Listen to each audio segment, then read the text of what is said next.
funny that it took 21 years, 23 years? Oh. Okay.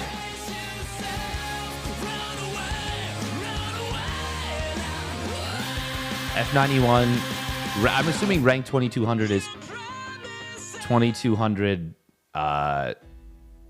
It's MMR, right? In SE2, or sorry, in remastered, it's still MMR. 2200 is very good.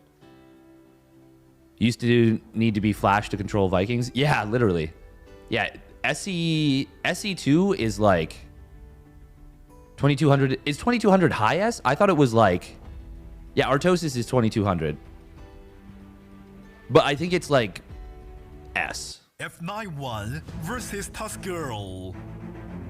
Let's go. Round 1. Let's start the game. Let's.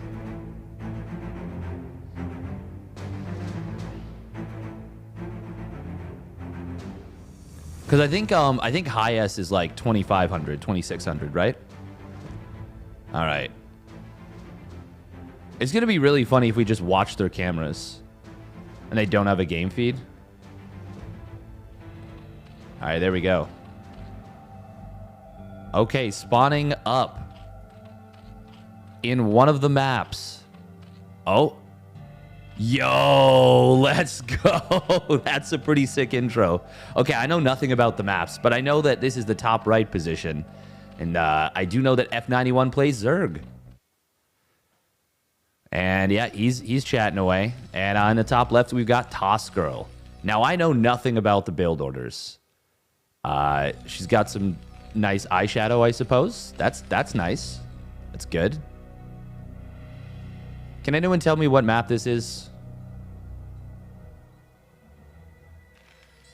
That's cool how they like literally did a remastered intro type thing. Okay, so is she gonna spawn scout bottom left? Barracks on the low ground. Cool. Yeah, we're gonna be kind of like muddling our way through this a little bit. We do have a drone scout coming out. Why is this guy wearing a Burger King crown? Because he is the Burger King. Oh, scouting in the wrong direction. That's unfortunate. Of course, the Overlord is going to get there eventually. But, yeah, it's not too great. Obviously, if it's cross-spawn, that's best for Zerg. Just because it's, you know, longer distance. Toscro playing Terran. Oh, yeah. Yeah, she's always played Terran. But in terms of the name... Yeah, it's a little bit funny. We'll be a 12 hatch first. So, may leave him, I'm just guessing, could possibly leave him a little bit vulnerable to aggression. We'll see if there's anything Toss Girl tries to do here. She's double scouting here, double SCV scout. All right.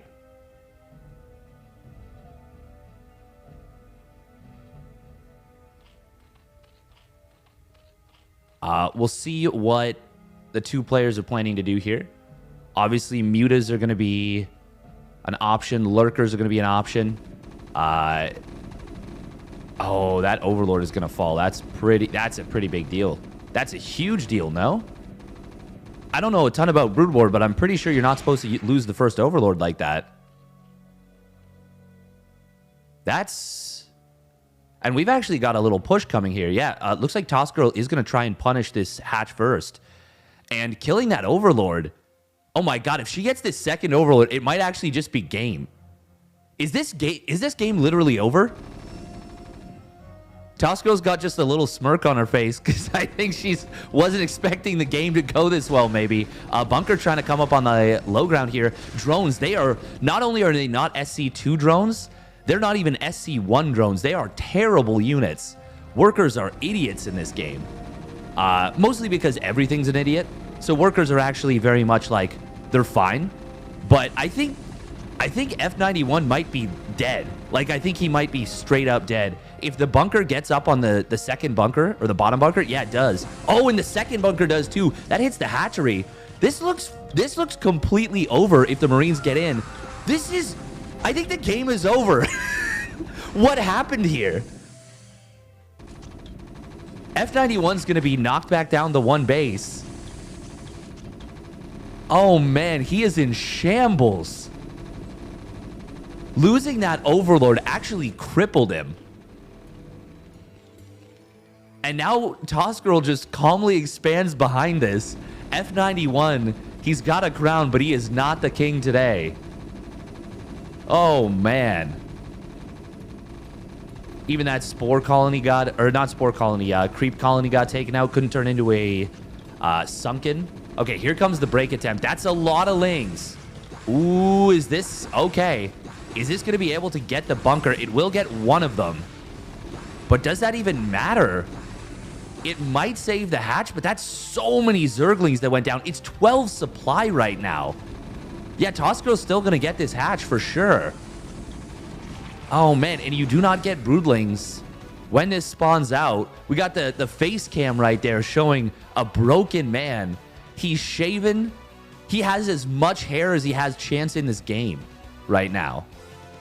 That is the situation.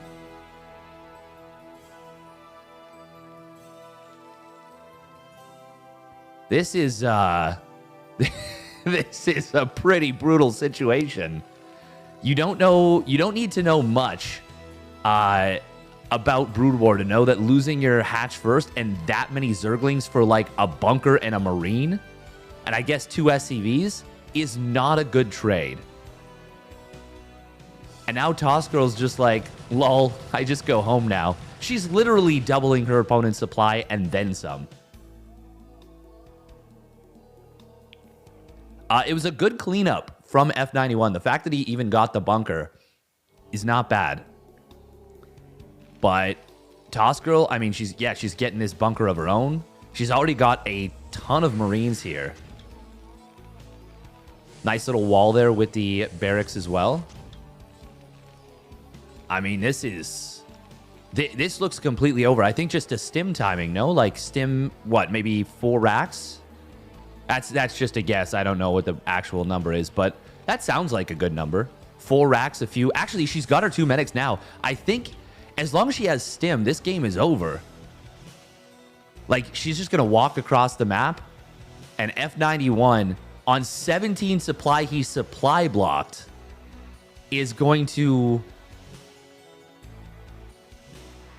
well, is going to have a bad time. We're going to see a counterattack trying to come on in, which is a nice move. But, oh, those medics. Oh, that's not so good for Toss Girl there. Oh, man, we got the dancing medic. 1 Marine going to die. There's big stim coming on in. F91. Oh, there's the camera zoom. They know this is the moment. F91, he's got 3 Zerglings in the main base. It doesn't matter. Nice cancel, but he's completely dead. Just absolutely no chance right now. He's going to try and get a miracle engagement. And he is actually... did he find any units on the other side of the map? We even have fire bats coming in. The big roasty boys. Okay, this is not going to matter at all. Not even a single Marine. Maybe 1 Marine goes down at F91. Rubbing his face there.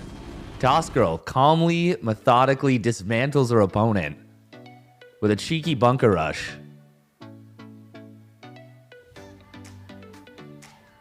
F91, I can't tell how much of that is for the camera and how much of that is like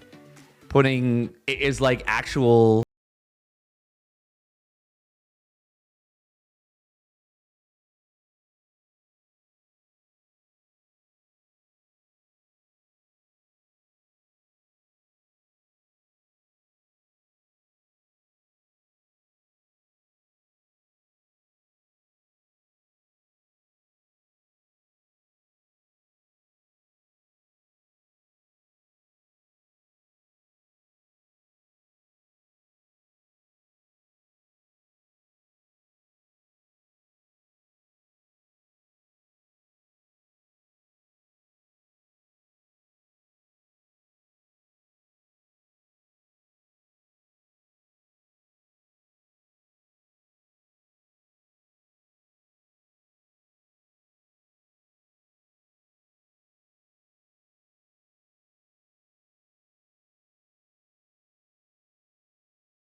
He is not F91 looking pleased. versus Tusk Girl.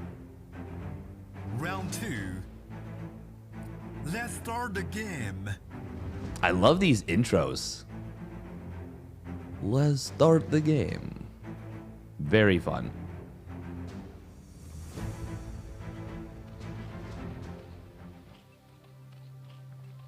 All right, here we go. Game number 2, spawning up in the top left, I guess, of one of the maps that looks more vertical than square. It's F91. And we can't do camera spins, but that's okay. And in the bottom right. Oh, there he is. Frantic. No, wait, what am I saying? It was in the bottom right was F91. This is the top left. This is the top left. There she is, yep. She's Toss Girl. Already getting the one map lead. This map has a bunch of bridges on it, no? Wait, hang on. Does it? I need to see the map a little bit more. I've seen a very small amount of Brood War. And I'm not sure if this is the map that I'm thinking of. Is it? Okay, yeah, the bridges. Yeah. Okay, there they are. We're going to see a drone scout this time. Well, I mean, we saw it last time too. Probably going to be another 12 hatch. Struggle with Brood War maps geography. Yeah, it's a little weird. Mostly because, like, you have to memorize them. At least in... Okay, so some people might disagree with me on this. But the fact that, like, in OG Brood War, that the map was, like, was covered. Like, that was just rough. Okay, ooh, we're going to see some attempted drone micro here. Look at this. Some nice drone micro coming on in. Now, the SCVs in this game have 60 HP because they're idiots. They're just big dummies. So in order to compensate for that, they gave them thicker helmets. Now, you can see right there, Toss Girl's doing a good job of tutoring that one SCV into doing a good job. But mostly, they still have just their thick helmets, and they're just dumb. Now, we can see it's going to be another hatch first here. But this is obviously a much longer rush distance. Is this... this is just going to be a quick expand. Wait, this is CC first, no? Wait, no. She already got the barracks. No, she got the barracks. What am I saying? Oh, she used the wounded SCV. This drone already being a big nuisance here. But the Marine is out. It's going to be able to push this away. Oh, okay. I'm sorry, guys. I was getting thrown off. I was like, man, I saw the depot placement on the minimap and was thinking that was the gas geyser that was taken. But no, it's just a gasless expand. Oh, we got the minerals behind us. Obviously, for anyone who's not familiar, in Brood War, you only get one gas per base, and it mines much quicker. Actually, that's just the thing in Brood War in general. You need way less workers to saturate a base in Brood War, so each worker kill is therefore more impactful. Much more impactful. And the game ramps up much more slowly too, since you start on a lower economy. SCV. So in theory in Brood War, you're not supposed to lose the SCV to slowlings. You should be able in theory to keep it alive forever. Now, theory versus practice that's two different stories, obviously.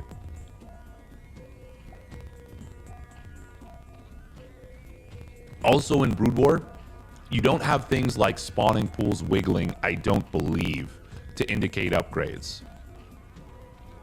I'm actually not sure if the Evo chambers even wiggle. I don't think so. Good job from F91. Finally tracks down that SCV, gets a kill. We've got another scouting SCV coming across the map. Exactly. You also don't get a creep movement speed boost. In Brood War, Terran is considered to be the advantaged race in this matchup. With double gas coming on down with that quick layer, we do have a Hydra Den, but it could still be a Spire. It doesn't It looks like it's going to be quick lurkers, but we'll see in a moment. Ooh, actually, never mind. There's the Hydroden upgrading. There's that Ling speed kicking on in. Nice job. Hydroden is being upgraded, but that could be a mind game. Based on the economy, it doesn't seem like... Hang on, is this just a Speedling flood? Was this all like a ruse?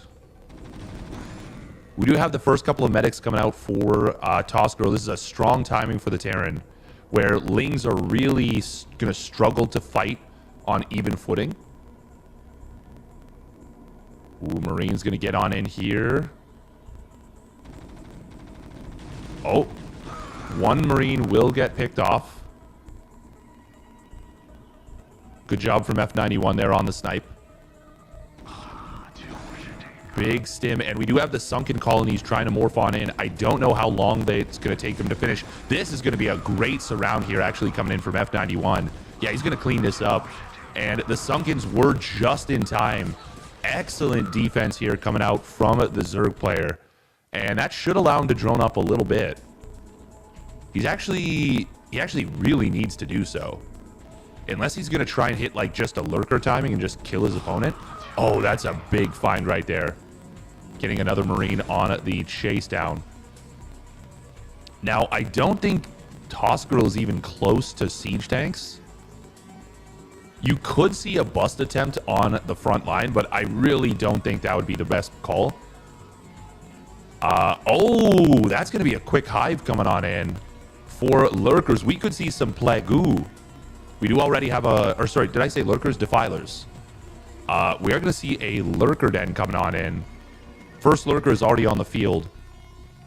There is a missile turret here, and with a second bunker, yeah, I think if there's a break attempt, I think that would be a little bit maybe foolish.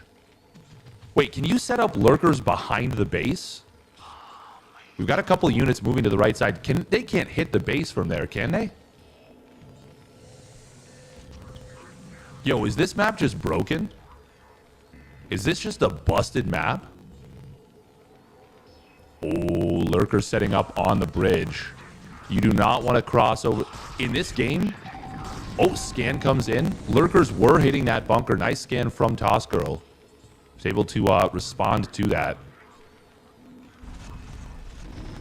Oh. Scan comes in. Is that lurker attacking right now? It's not, right? Ooh, Toss Girl able to get a shot on that lurker with the siege tank. Good defense so far, but good job from F90. Oh, well, I was just about to praise him for not losing the lurker. And then he does. Scan. Do we have another scan available? You can hear the lurker spine going off. Oh my, 4 HP. Wow. Overlord will... I think it's going to get picked off. Oh, it gets out of range. Just barely survives. The Hive. So in Brood War, way more than an SC2, supplies do not actually tell the story. Zerg is going to be lagging behind in supply a lot. But it's going to be up to their technology more so than in SC2. So Hive tech in Brood War is devastatingly strong. Like, lurkers... well, I guess lurkers on Hive tech, but lurkers with defilers with orange cloud. Plague can be extremely strong. Dark Swarm. Dark Swarm in Brood War is so powerful in this matchup. You just create little clouds of impenetrable darkness that the Terran just can't do anything about. We do have a supply block coming in for Toss Girl, unfortunately, at 76. Not too sure. I'm not in game, so I can't tell how bad that was. Oh, no, okay, it looks like a depot does finish on up. We do have the dropship coming on in, so we're going to see maybe a little... I think this is SK Terran. Is that right? I have no idea.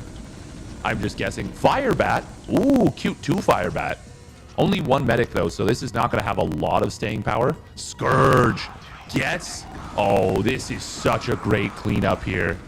Both Firebats going to get taken out. Lings with Adrenal, by the way, are absolutely cracked out of their mind in this game. And I'm not sure if they have Adrenal yet. I really can't tell. But this is an extremely good setup here. Is that Is that going to be a... Oh, no, that's just for Scourge. What am I saying? I was going to say, is that going to be a Greater Spire for Guardians? But no. No, it does not look like that. Toss Girl is going to need to move out pretty soon, I think, in order to stay competitive in this game. But, like, I have to assume the Dark Swarm is going to be ready pretty soon. And, like, you really don't want to have to move out into... Oh, that's a nice mine right there. Big bait. She's going to try and take advantage of the Patrol Micro here to kill off a bunch of these Zerglings. And she's actually getting some... There we go. There's that Patrol Micro we're looking for. Oh, nice surround right there from F91. Vultures with perfect micro, and I mean perfect micro. And that's perfect Brood War micro, but still, with perfect micro, they can actually indefinitely kite a lot of units. Like, you can do some really fancy stuff in Brood War. There's our Dark Swarm moving on forward, by the way. And we can see that Lurker. Oh, double Blinding Cloud. Blinding Cloud, or what am I saying? Blinding Cloud. Dark Swarm. Ooh, there's those... I keep wanting to use SC2 terms. There's those mines coming on in. We do have vultures in the middle of the map just kind of sharking around looking for units.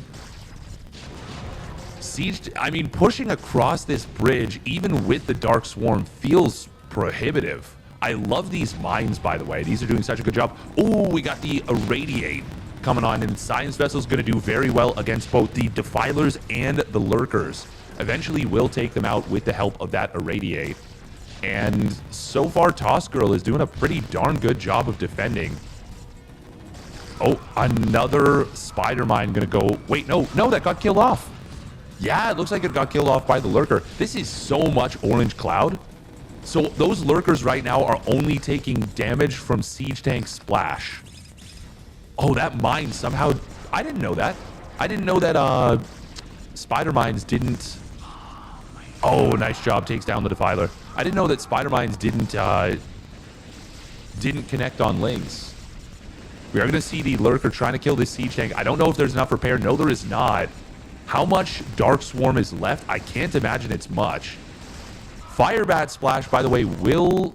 I believe Firebat Splash hits Lurkers. Oh, these Lurkers trying to get in on top of the mineral line here. Toss Girl's going to go for the break, and I think she's got enough to do it. She's going to take down two of the Lurkers immediately, and the Lings, they are impotent to protect that third one. Very nice cleanup from Toss Girl here. Now, what... Oh, these Lurkers. Oh, you do not want to move across the bridge. Okay, good job. We do have the... Irradiate coming on in, taking down, I think... Yeah, we're going to see both Lurkers falling, most likely. I believe there's a trick where you can stack Lurkers. Scourge are going to try and take out these Science Vessels. Oh, not going to be able to get them, and both Scourge do go down. Nice control right there from Toss Girl, keeping these Vessels alive. So already we see some differences from Artie's stream. The Vessels survive. Oh, I feel like he'd be so upset. Obviously, this is a joke. It's a joke.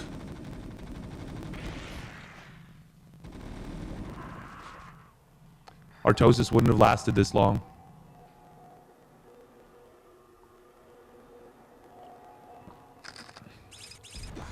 We do have the Marine setting up in a really nice situation here. Nice Irradiate on that Defiler, and F91 pursues a little bit too far before the Dark Swarm can come down. That was a great trade right here for Toss Girl. She is starting to run away with this game, it feels like. A huge force of bio, a lot of Science Vessels. I don't think she's lost one yet either, which is quite impressive. She's doing some great work here. I wonder if we're going to see an Ultralisk switch. Like, F91 had a lot of gas in the bank and a lot of minerals as well. Oh, is this going to be a counterattack? Oh, another Defiler going to get tagged there. Both Defilers going to go down. We do see a Plague on the Vessels. And this can be a really nice pairing if you can get a Mutalisk out and splash down those Vessels with this. The counterattack trying to come on in. Lurkers will intercept reinforcements. How many of the Vessels were plagued? At least 3 of them, maybe the first 4. Which, at that point, a Mutalisk can kill literally all 4 of those vessels just with like 1 Muta can kill them all. You just get them all with the splash damage. F91 is floating a lot of minerals here. Oh, that's a big plague. Okay, so in this situation, you want to turn off the auto heal of the medics so they don't just completely drain energy. Finally, something's starting to go in the favor of the Zerg here. We're kind of deep into game 2 before this is happening, but like I said, the power of hive tech units in this game is huge for Zerg. Ooh, Scourge gonna try and move forward. F91 looking for an opportunity to engage here. There's no Dark Swarm, but you are going to see some big connections on the vessels. Still, it will ultimately be a cleanup here. Look at how low those vessels are. 3 HP for multiple of them. Man, a single Muta right now would be so good. We do have Lings coming in on this left side at 9 o'clock base. Going to try and take that out. But it looks like... There must be a bunker there. There must be a bunker there with a couple of units. Meanwhile, that Fire Bat is hanging on for dear life. I can't tell what the upgrades are because of this lovely World Team League emblem in the bottom side. But I know that +1 armor's done. I would assume probably +2 attack.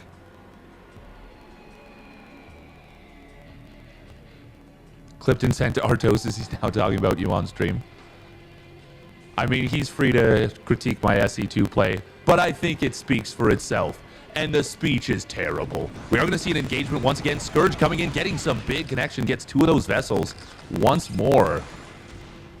Toss Girl is having a little bit of trouble now with a vessel retention here. Toss Girl has doubled supply. Yes. The problem is breaking lurkers is very difficult, but she is going to be able to do that here on this bottom side base. Looks like it was a bit of a lurker stack there, but only 2. And now as this left side base goes down, yeah, it looks like F91 is just out of options in this game. He has been unable to find solid footing, and Toss Girl has just managed this game excellently. She wins game 1 with the cheeky bunker rush, and now here in game 2, she's just played an extremely competent game. Oh, as I say that, the Scourge find all 3 vessels on a horrible rally just as the first Ultralisk pops out. It's only 100 supply lead. Can Toss Girl carry this one to a dub? I would have loved to have seen an eraser trick, but I mean, I would have loved even more to see the vessel stay alive. Still, great game out of Toss Girl. And yeah, she gets another 2 lurkers there. That first Ultralisk, he is so lonely right now. There is no army around him. You need a lot of Ultras to make this work. Sometimes they can be very interesting units where they're Plague Bearers. Ooh, nice Dark Swarm on the Lings there. Nothing in the bunker, but it's just a couple of Lings. And while that will force a lift on the command center, lift the SC or pull the SCVs away, it's not going to be a whole lot that can be done. Hey, thank you very much for the raid, Tasteless. This is a Brood War show match between Toss Girl and F91, and Toss Girl is kind of wrecking face. But as I've said that, she's now lost like 7 or 8 vessels to the Scourge. She's getting a little bit sloppy in victory. Now, I think she's just way too far ahead at this point. Like, I don't think there's a whole lot that can be done. Another Defiler going to get taken out. Yeah, F91's literally on 2 bases. This does not matter, this base on the left side. I think, what is Toss Girl still on 4 bases even without this? Like, you just cannot compete with this kind of a supply differential. Even in Brood War, where the supplies are a little bit of a lie. Yeah, she just managed this very well. She's done a good job.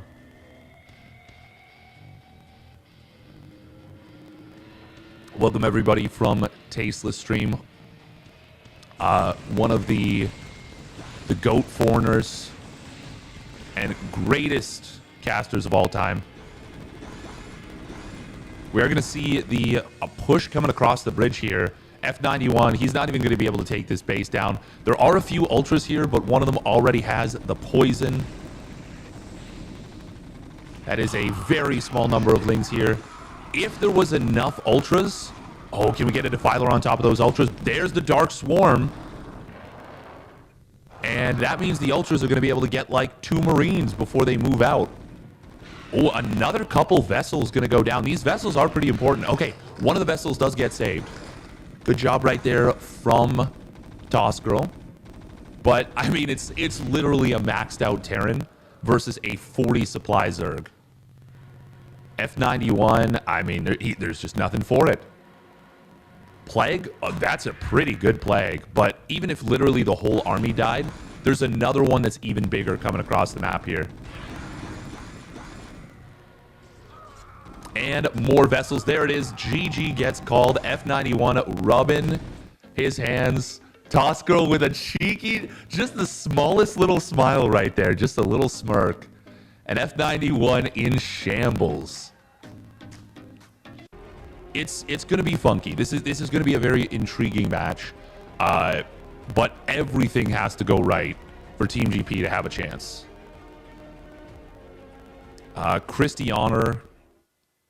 Yeah, Oh, look at that. Oh, my God. Oh, my God. We've got the predictions. The prediction bunny.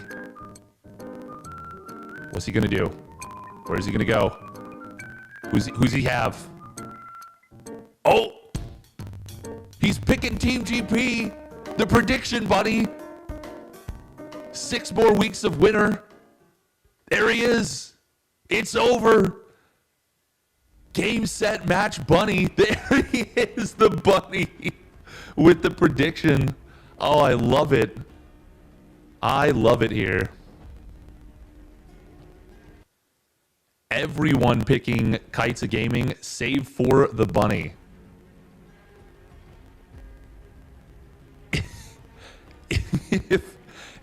If Team GP wins this, I think we need to legally deputize the bunny.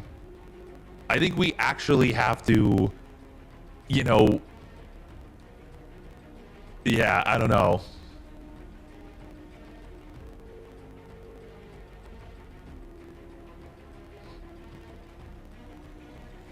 Psystorm has 1 player who made it to the Catapult say playoffs and 1 player who went 3-2 in his group and just barely not advance, but still have to lean on the second best Protoss in the world. Sounds pretty good to me. Yeah. Yeah. They also have 2 great snipers in Haas and Gerald. Yep. No, that's what I'm saying. I agree with you, DB Rick. That's kind of was my my setup here. Ooh, okay, we got the... Oh, damn it, I missed it. We got the bans. I think we saw Altitude getting banned by... Okay, so the way this works, the way the format works in the playoffs is both teams get a ban that is persistent throughout the match. So that what that means... Oh, stream was a little bit unstable there. It seems to have stabilized though. So what that means is your opponents cannot pick that map against you. Oh, there he is. There's Raynor. Got the 86. 10 in macro, 10 in offense, 9 in defense, 9 in micro, 8 in strategy, 8 in mindset, 9 in consistency, 9 in win rate, 6 in earnings, 8 in form. I think his form might be higher than that. I think you got to bump that form up to a 9. I mean, classically speaking, Raynor dominates Christianer. Okay, so the way the format works is it is a King of the Hill, but instead of a best of 1 for each King of the Hill, you play a best of 2. And any result other than your team winning 2-0 in that best of 2 results in the 1 player being eliminated. So if it goes 1-1, both teams lose 1 life, both players are eliminated, and you replace and put 2 more players in, 1 from each side. So if you win 2-0, you eliminate your opponent, stay on. If it goes 1-1, both players are eliminated, both teams lose a life. If you lose 0-2, you're eliminated, your opponent stays on. By the way, the stream just seemed to have... Oh, did it stabilize? Hang on, I gotta check.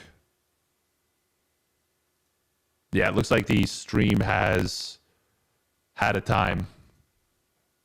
Oh.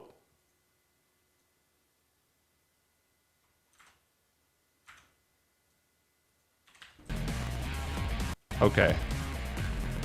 Team GP versus Oh man. So this is the only thing that happened that's unfortunate when there's a clean feed, is that sometimes it's not perfect.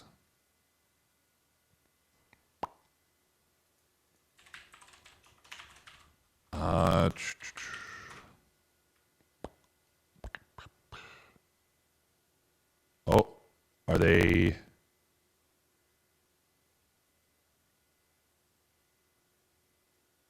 Kai. Oh, okay, we're getting into it.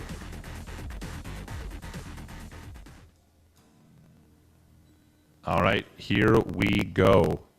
Spawning down in the bottom left for Team GP, it is Christianer.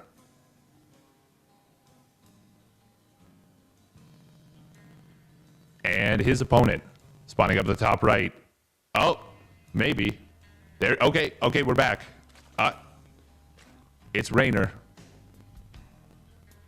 All right, hopefully it stays stable. Jeez.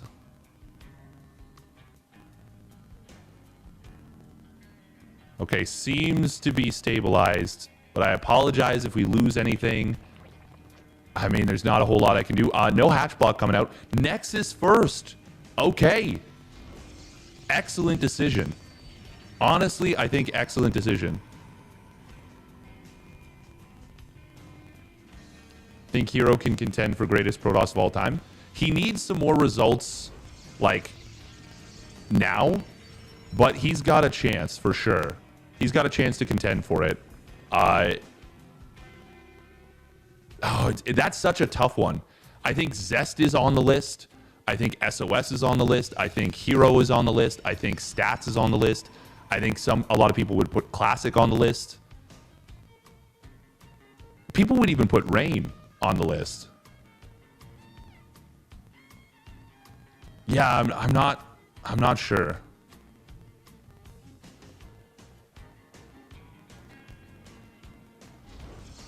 Ooh, double gate after Nexus first. Okay. And this is no scout either. This is so greedy. This is so greedy. And I love it. I think this is an amazing way to try and take an advantage against a player that on paper should be better than you.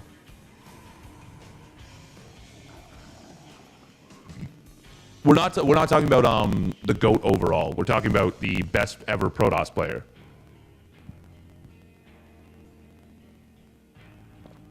The thing that I realized, though, more than anything, Rain definitely didn't play long enough to. Yeah. No, I agree. I don't think Rain should be in the conversation. Not because he wasn't good enough, but because he didn't have enough dominance. Didn't show enough dominance for a long enough period of time. And I've kind of realized that the GOAT conversation doesn't matter. Doesn't matter at all. It's about who is better that day. I've come to that. That's my enlightened take now, is that it does not matter. By the way, only single Adept being built, no Chrono Boost, and it's going to be a very quick Stargate out of Christianer. Christianer does confirm third base. That's good information.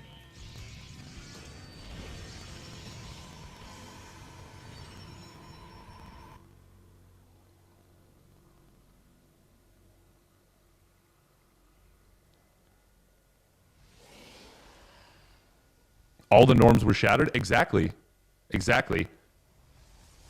Oh, Void Ray and +1 air. Yo, this is going to be a straight to Sky Toss play. Is this going to be 2 Stargate Carrier? Nexus first into double Stargate Carrier. Christianer is coming in with some builds, is what it looks like here. Yeah, there's the second Stargate. We should be seeing a Fleet Beacon any moment. Void Ray going to pop out. Now, I think I want to see... Oh, I would not have minded to see a delay on the second... Oh, does he see the second Stargate? Oh, please show me the vision. Show me the vision. We need to know. Oh, my God. He didn't see it. That is rough for Rainer.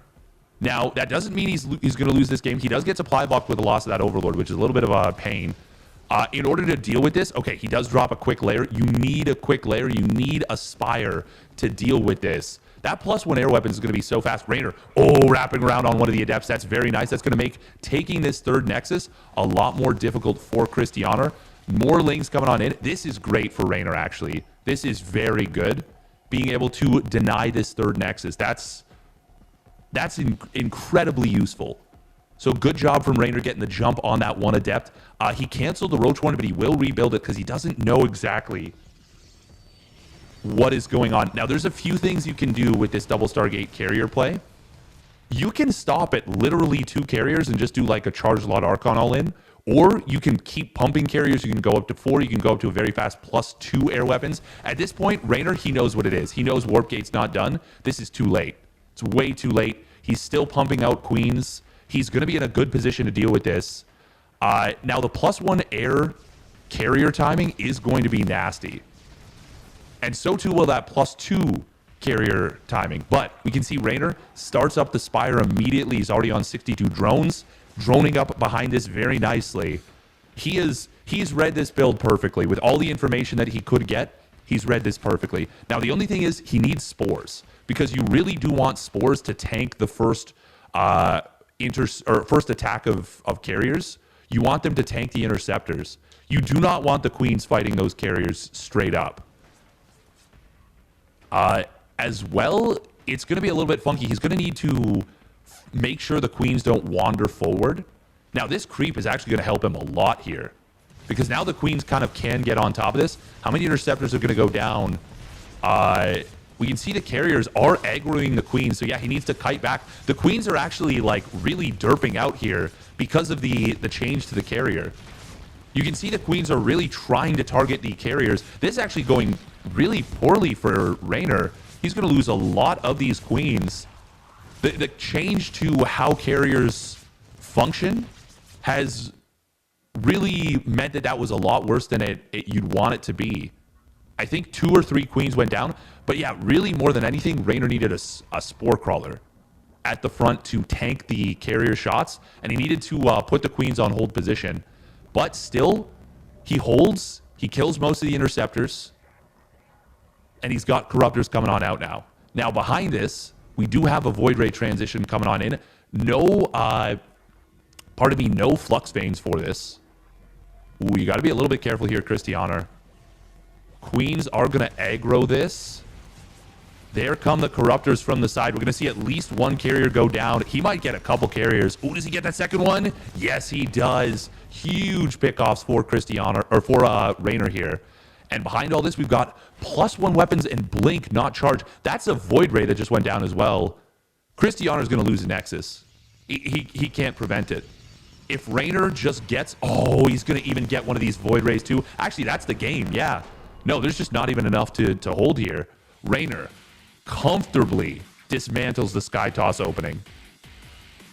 Dominating in that game number 1. Very well done.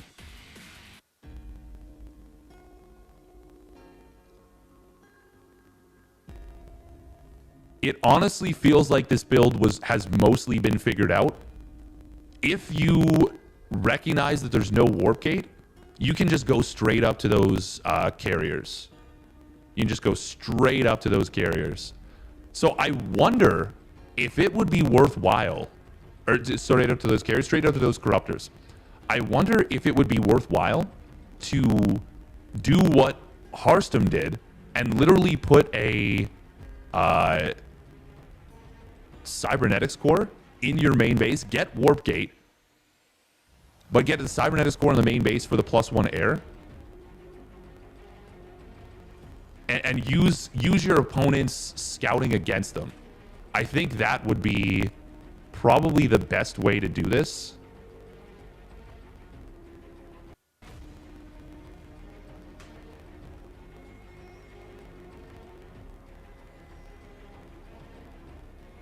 I think that would be the best way to do this. Yeah. All right. It is going to be Babylon for game number 2. Ancient Cistern going the way of Raynor. And Raynor looks sharp. I mean, we haven't gotten too much of a too much of an idea because he really wasn't really tested too much. But he passed the first test. That is for damn sure. Yeah, just well done.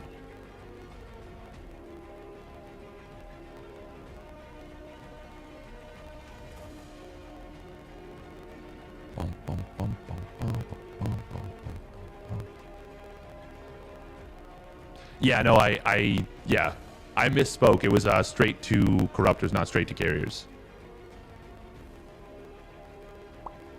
That happens. It happens. Woke up a little early. By the way, yesterday on stream, I did a breakdown, 2 breakdowns actually. I did a breakdown of Oliveira's first round win, first match win, first map win versus Clem. And I did the breakdown of the whole series between Ragnarok and Cyril. But for now, we're focused on this match. So we've got spawning down in the bottom right for Team GP. It's Christianer and his opponent.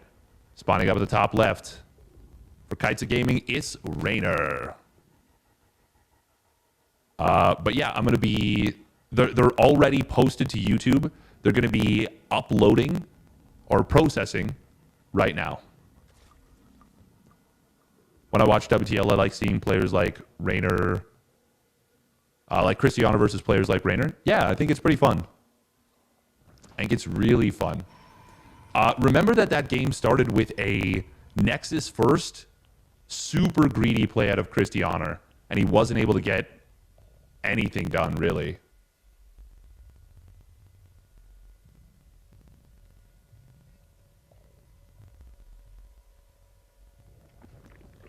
Really wasn't able to get anything done.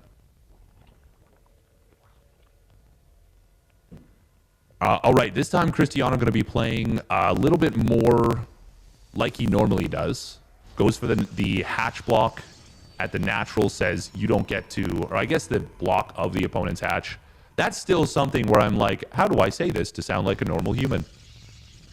And I still haven't settled on a perfect way to describe it. But yeah, what I was saying about game number 1 is it feels like carrier builds have been mostly figured out. Hope they bring out Leenock next. That would be cool. That would be really cool. Gung Fu Banda is going to be an intriguing player for me as well. I think Gung Fu Banda is going to be very good in this particular meta, specifically in PvZ. I've always felt like Gung Fu Banda played very similar to how we see Hero playing now, like 3 years ago. Like, I've always felt that Gung Fu Banda has played Protoss as though he's a Terran player playing Bio. Loves Zealot run-bys, loves being highly active on the map, loves Warp Prisms. I mean, that's not, like, too bizarre, but just the way he moves his army, it feels like a high-speed, low-drag play. Like, it feels like we're watching somebody, you know, micro 2 or 3 medevac drops at once, trying to overwhelm and out-multitask their opponent. Nice job right here from Rainer, by the way. Ooh, good target fire on the Zergling, but Rainer able to prevent this Adept from getting much done. Good job so far on the defense. Of course, he's got that creep tumor spreading towards his natural. Good defense so far from Rainer. Will be an Oracle coming on in.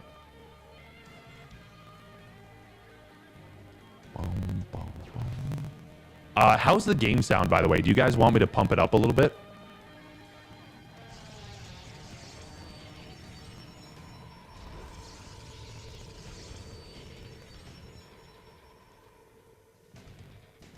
Game sound is fine? Okay. Oracle going to push this Overlord back, but not going to be able to get the kill. It looks like the Lings are enough to discourage that. Oh, Christy. Oh, wow. Look at the split on those Lings to force the Oracle to go in multiple directions. Very well done right there by Rainer. Minimizing the damage, forcing the most amount of Oracle energy to be expended.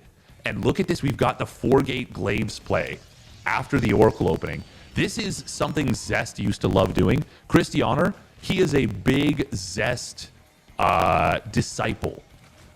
Right down to the fact that he loves to play pink in game. He loves pink as his favored color.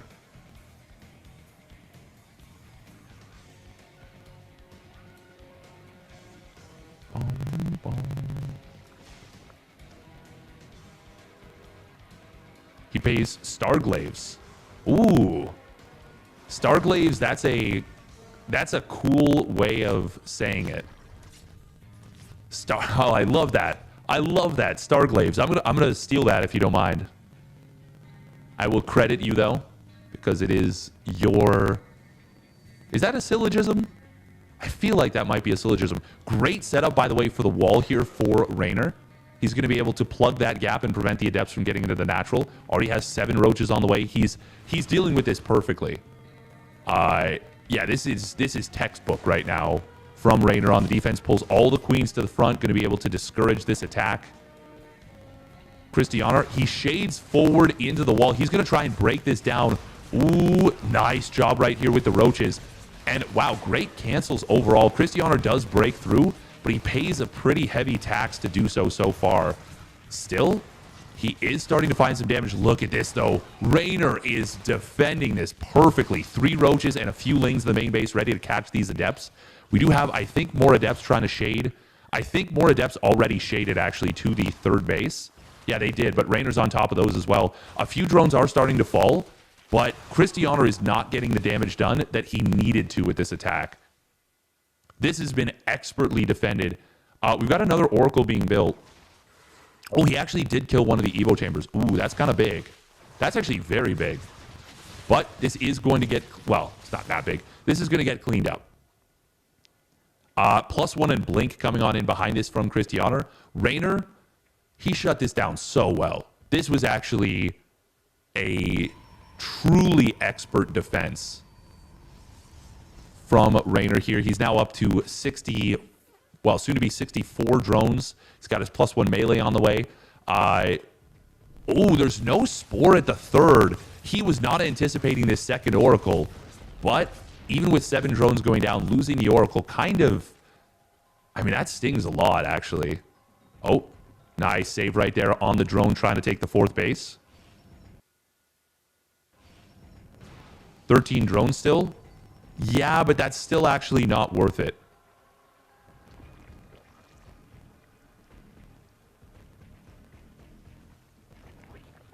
Because he lost all the Adepts, it's still not worth it. It's still not enough, in my opinion. Now, if Cristiano can secure this 4th base and Raynor doesn't deny it, I mean, that's going to even things out a fair bit. Also, Raynor's creep spread has been stymied, and part of that is because it's so aggressive. The Oracle did help out a lot, adding on that 2nd Oracle, and he actually, this is kind of interesting because he traded out the low HP Oracle for an additional 7 drones. Oh, we do have, a cancel on the 4th base. This is actually pretty big. If Cristiano is able to get out with all these units, hold his own 4th base, actually, the script flips immediately in the favor of Cristiano, in my opinion. He's got to be a little bit careful, but he's starting to get some good work done.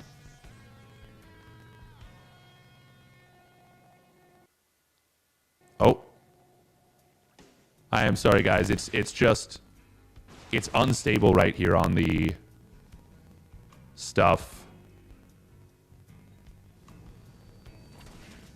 Ling's going to try and warp in, or sorry, Zealot's going to try and warp in to deal with these Lings. Raynor is, I mean, he's been on 64 drones for a little while at this point. He does start to drone up, but because he lost the 4th base, he wasn't able to get those up and running. I'm actually starting to like Cristiano's position more and more.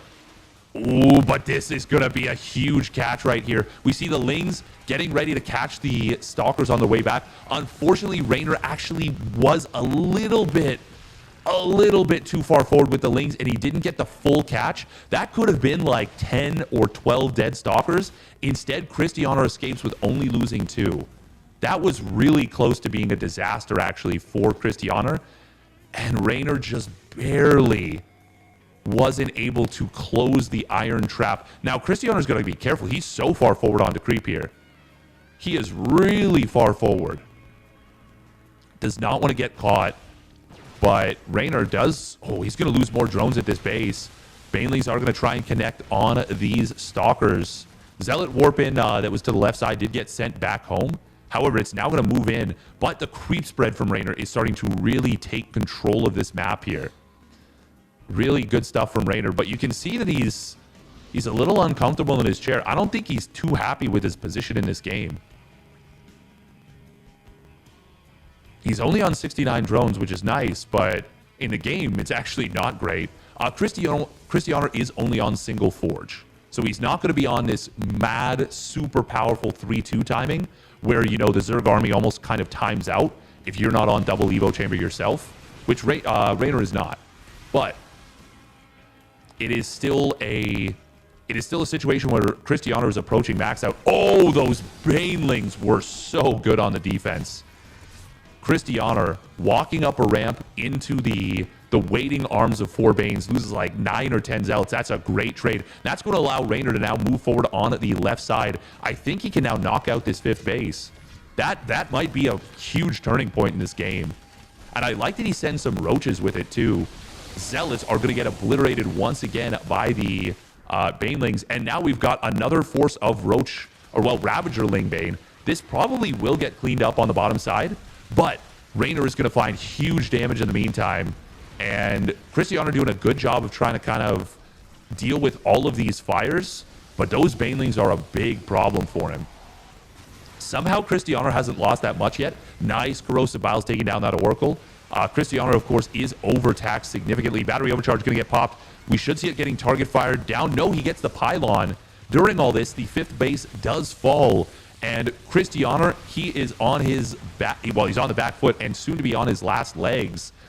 Raynor able to find an opening here after he kills those Zealots and just goes, just pulls the trigger and goes. And now I think he's just knocked his opponent too far back in this game. Stalkers keeping the Zealots out of the fight. The Stalker count has been decimated, and Raynor, he is going to take game number 2. Very well done by the young Italian player. The young Italian superstar.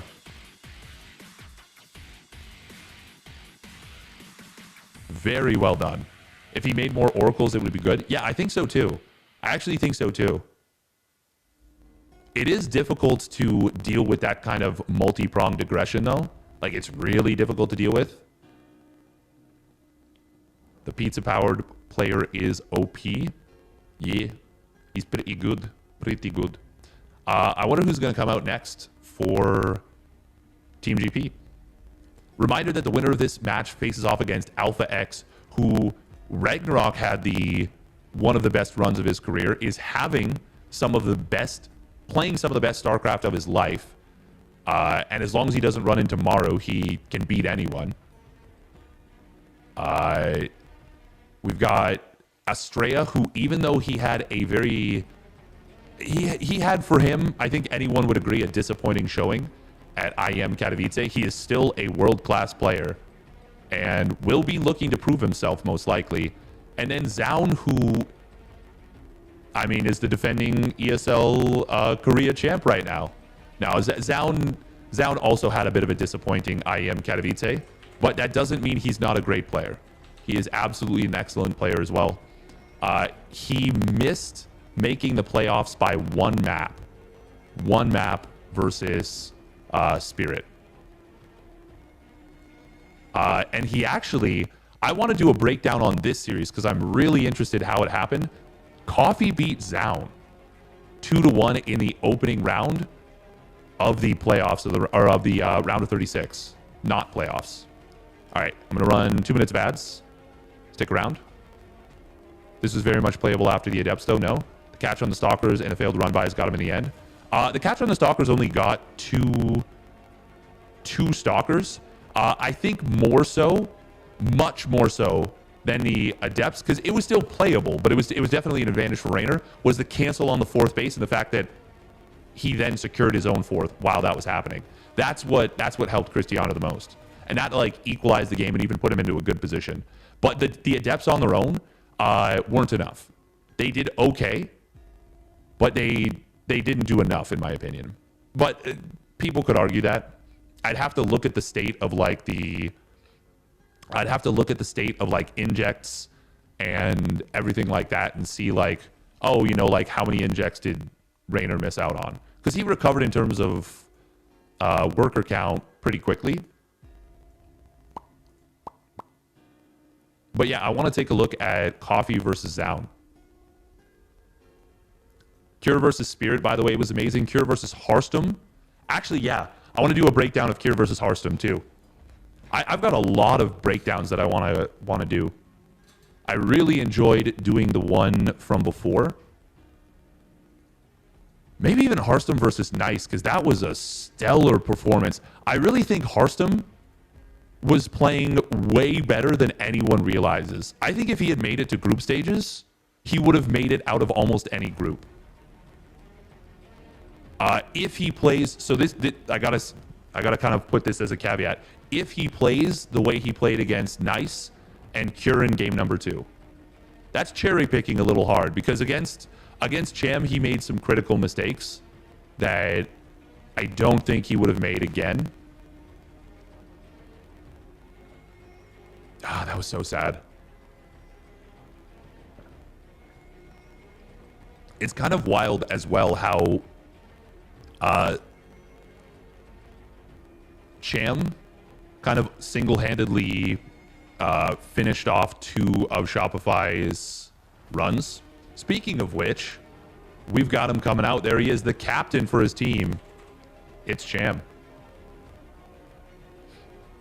Does have a B rank. He's got some of the best ZVZ in the business. He punches way above his weight class in his ZVZ matches. And we saw that in his match versus Scarlet. Rayner vs. Cham, ZVZ, best of 2, set 2. Kites of Gaming versus Team GP. Yep. Yeah, I want to do a lot of breakdowns. Do you think he will be all kill? Oh, I think Rayner's got a very strong chance of all killing.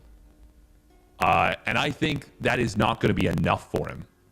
I think Rayner, even if he all kills, he has... I don't want to, put too much... I don't want to put words in his mouth, but I feel like he is very hungry to prove himself after IEM Katowice. And in my opinion, he's already proved himself over and over and over again. But the beauty of a player like Rayner is that he's got such a competitive drive. He is such a strong player overall. Okay, yeah, let's take a look at how many maps are there that are played. I'm just talking about IEM Katowice right now, because I'm going to be doing breakdowns over the next, probably few weeks and months. Maybe months. So I'm not going to cover every single match, but there will be a fair number of matches that I'll cover. I'm curious how many maps were played overall. So it's 2, 4, 6, 8, 10, 12, 15, 18, 20, 22, 24, 27, 37, 40, 43, 46, 49, 51, 53, 57, 59, 61, 64, 69, 72 maps played in just the round of 36.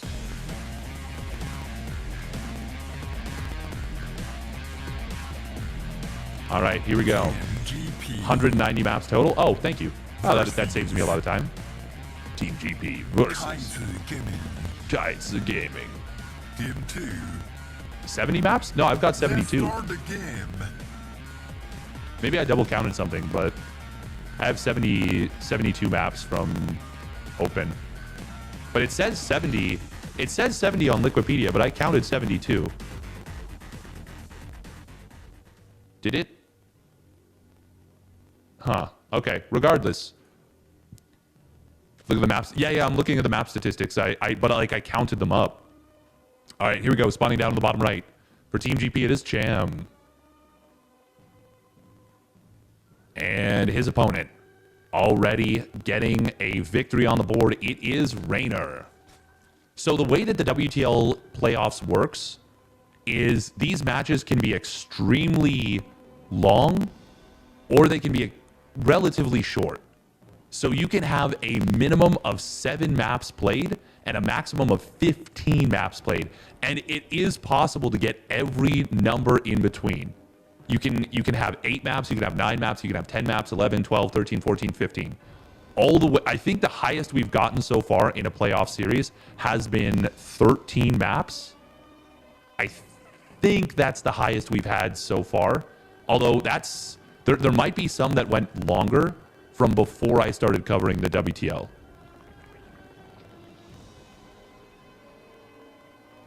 Yeah, that is entirely possible.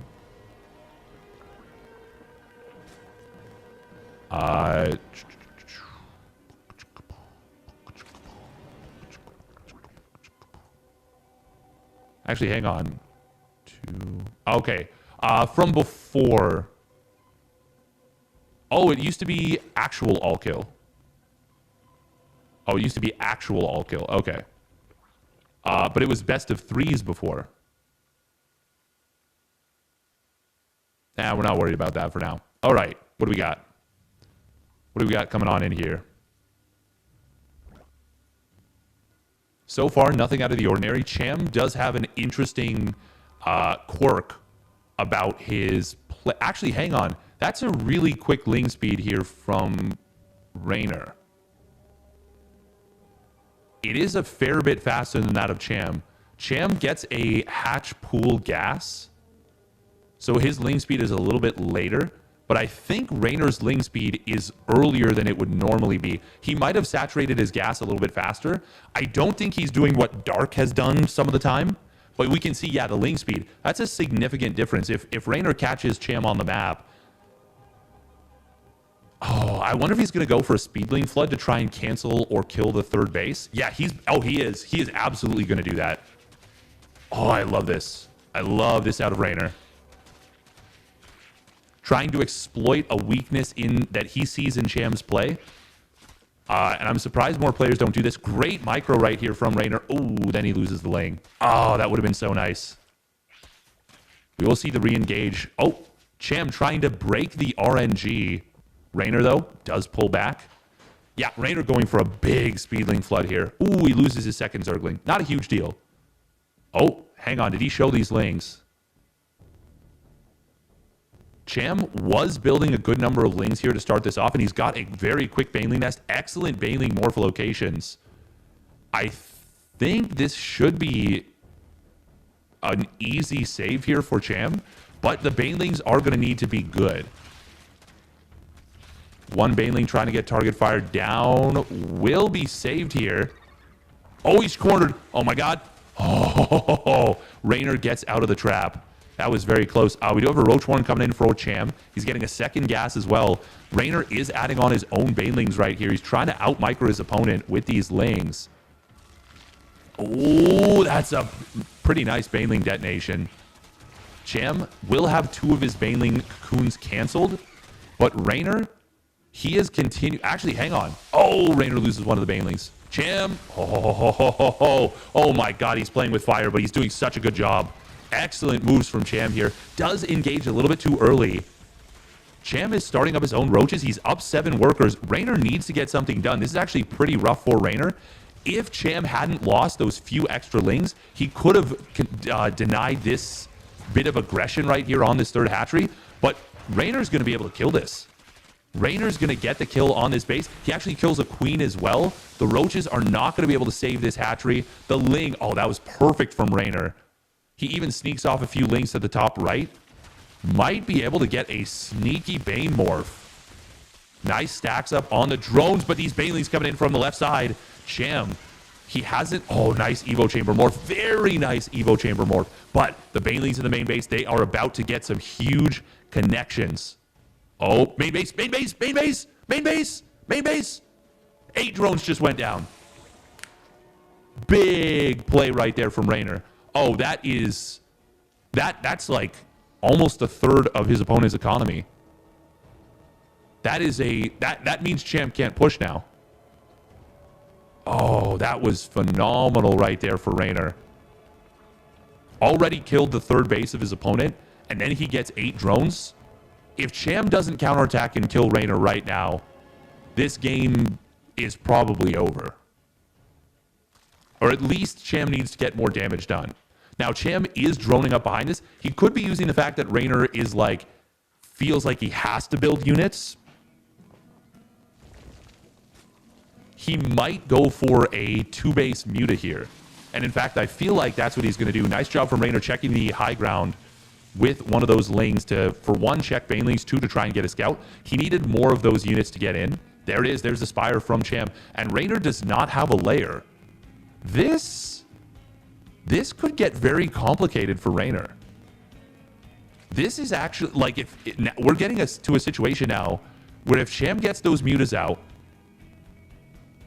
and he's able to resecure a third base, this could get ugly for Raynor. Despite the fact that this game should on paper be over. Okay, there we go. There's the layer coming on in. Raynor, ooh, good scout. Where's the Spire? Can we see the Spire? I want to know, how close is he going to be to scouting it? I don't think he's that close to scouting it. I think the Spire's in the natural. But seeing the layer is big. Oh, Cham is okay. That's Cham building a bunch of spines. Raynor gonna force a ton of spines out from his opponent by just posturing for an attack. And this is the right play from Raynor. This is what he needs to do.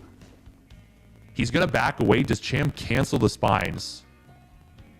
I think he just canceled them. Yes, he did. Okay, correct move from Cham. Good stuff, good stuff. But Raynor, even just forcing those drones not to mine, forcing the third hatchery to be delayed, that's good. That's good from Raynor. Now, Cham, he's going to be able to resecure a third base, but he needs to find a lot of damage with these Mutas. I don't think Raynor's going to give him much of that. We've got +1 missile coming on in behind this. We've got Roach speed for Raynor. Sad that the WTL observer didn't see that. Yeah, me too. Me too. Yeah.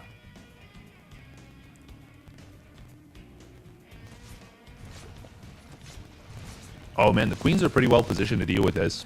Oh, my God, he gets the kill. Well, it's a few drones, but that is not enough to make up for the loss of the third base again. Cham was already behind. I think this puts him even further behind. Cham's just going to attack. This is probably the right call, staying on a low drone count and just going for it. Raynor, he doesn't have his roach speed yet, and he doesn't have his +1 missile. But, oh, hang on. Cham is backing up? Oh, Cham, you cannot drone out of this. Not a chance. No way, no how. But he's going to try. Raynor's getting a Hydra Den. I wouldn't even mind a 2-1 upgrade setup. Started up Burrow for a moment, but I think that was maybe just a misclick. I don't think he was actually thinking of that. Oh, nice reaction time right there from Raynor. Almost runs into a Baneling with those lings, but it shows that his multitasking and form are on point right now. There it is, +2 missile. Raynor being just so active with the scouting, checking up on his opponent, saying, hey, like, what's going on? He sees that the roach count is continuing to grow, so he's going to build some of these Hydras to help deal with the Mutas. I don't think he needs to build more than, like, 5 or 8 Hydras. Really just enough to handle those Mutas. And that's it. Is it going to be 5? Like I said, I kind of think that's all he needs. Doesn't need a ton. They are much better than they used to be, especially with the damage point. Okay, he's going to go for a fair number of Hydras, actually. 9 Hydras. The only thing about this is it does potentially make you a little bit vulnerable against, like, a big Baneling swell. Or even, like, even Ravagers can be a problem. Oh, we are going to see... Oh, the Transfuse. Nice job on that Hydra. keeping that alive. Good job from Raynor. Cham trying to get the snipe down, not able to find it. And Cham, he actually is supply blocked right now. He stayed on 44 drones. This is, in my opinion, this is still the right call. But plus, look, yeah, excellent observing right there. +2 missile, almost done to timeout with his opponent's +1 missile. Now, if Raynor gets caught out of position, which is what the Muta's strength is, they blind your opponent. Raynor could just end up getting kind of smashed on one side. Yeah, he's got no idea. And now the units flood on in. There is a spine crawler here. But Raynor, he's got to rotate back over. This is tricky, actually. This is very tricky. And the timing with +1 missile is going to hit very shortly. Raynor attacking into a bit of a concave. This is best case scenario for Cham. Is it enough, though? These Ravagers are really adding on a lot of firepower. This is looking so scary for Raynor. Corrosive Bile is going to force the units to split here. Raynor is going to finish up his +2 missile momentarily. Oh, Corrosive Bile is actually hitting his own mutas right here. And I think... Oh, man, this is actually so close right now. Raynor is down a little bit in army supply. Look at that. 3 of the roaches just got canceled by the Ravagers. We have our units reinforcing through the spine crawler, helping out a lot. If we'd seen a little bit more Corrosive Bile on that third base, that could have been a kill. Cham is actually still up in army supply. 6 drones have fallen. Cham just got a lot of work done there. But now he is down an upgrade for a long time. Cham is getting his own +2 missile, but Raynor is also getting the +1 carapace. There will be a short timing where it's 2-1 versus 1-0. It's going to be a small timing, but it will exist. Corrosive Bile is once again going to cancel one of these roaches, or 2 of the roaches, and gets a kill on the base. Cham is right back in this game. This was excellently done. If he had killed that third base, that would have been huge. Now, Raynor would have probably shifted his units over to the 4th base, so I don't think there would have been an opportunity to get the kill. The problem right now... Oh, that's a big set of Corrosive Biles that landed on Cham's units. I think he just lost two or three roaches on his front line. We're going to see an attack coming on forward once again. The Corrosive Biles are difficult to deal with right now for Raynor. Okay, Raynor is going to try and strike back with Tunneling Claw roaches. Corrosive Biles are going to get dodged. Cham is such a dangerous player in this matchup. The thing is, too, he's still down 11 drones, which means his max out timing is going to be bigger. He's going to have more units. So if he can find a good engagement, and Raynor, he's got some units on the right side. Cham, man, really nice defensive concave right there from Raynor. Cham is really using the map extraordinarily well against his opponent. Raynor will have that 2-1 timing coming online right now, but Cham is going to slam into his army from the left side, utilizing the ramp very effectively, gets the jump on Cham, but Raynor drops a couple of clutch Corrosive Biles to push his opponent's army back. Still, nice couple of trades here for Cham. He's trading. That's what he's doing. He's trading. Cham, though, he is going to have a tough time dealing with these Tunneling Claws roaches. But Cham might just push right now. Yeah, Raynor is missing like 15 army supply, 20 army supply from this army. Actually, that might even be... Oh, he's kind of hemming and hawing. I think Cham might have him right now. It's going to come down to the Corrosive Biles. This is scary for Raynor. He is outnumbered heavily at the front lines. We are seeing interception on reinforcements. The spine crawl adding on a lot of DPS on the right side. This is actually such a scary moment for Raynor here. But Cham, he is starting to fall down in supply. Corrosive Biles are getting dodged. Cham is breaking through at the front line. There might be just enough reinforcements for Raynor to hold in. Yes, there are.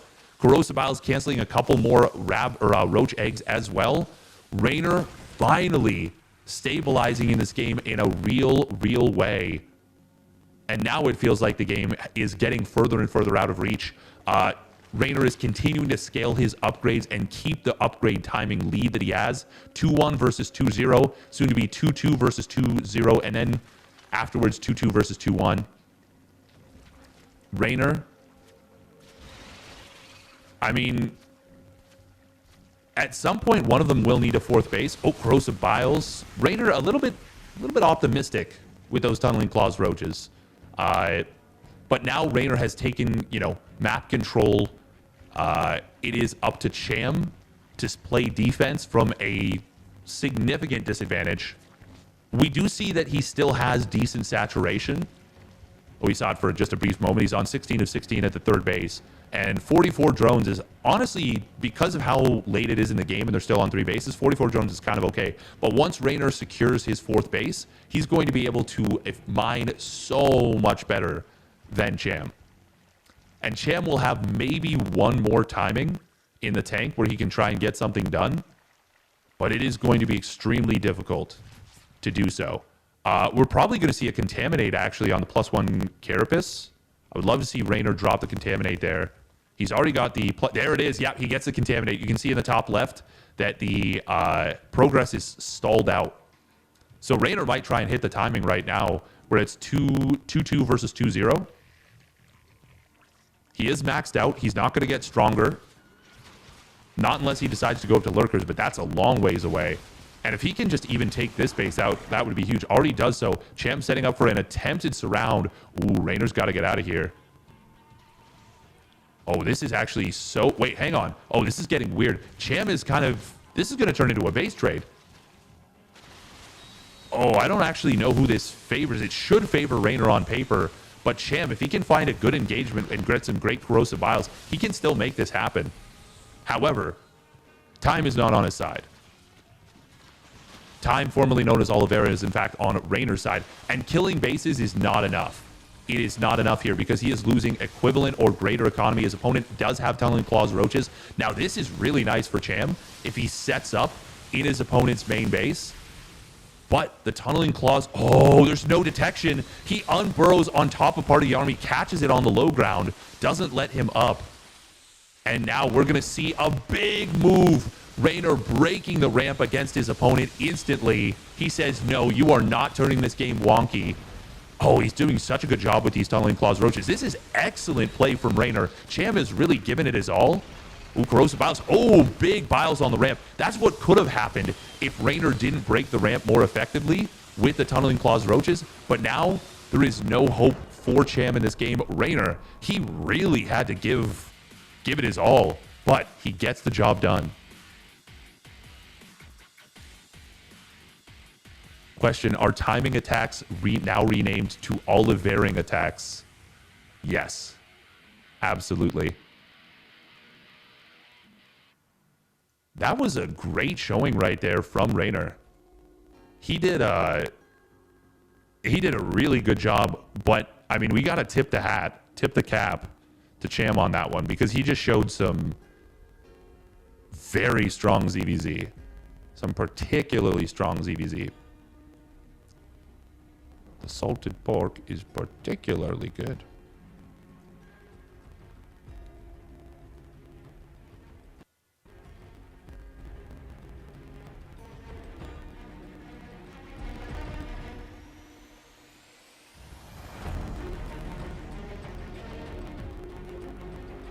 All right, so I'm just turning up the volume a little bit because it was a little quiet. Now things are getting extremely desperate for Team GP. If Cham could have knocked Raynor out right there, and then he somehow gets the 2-0, you know, who knows?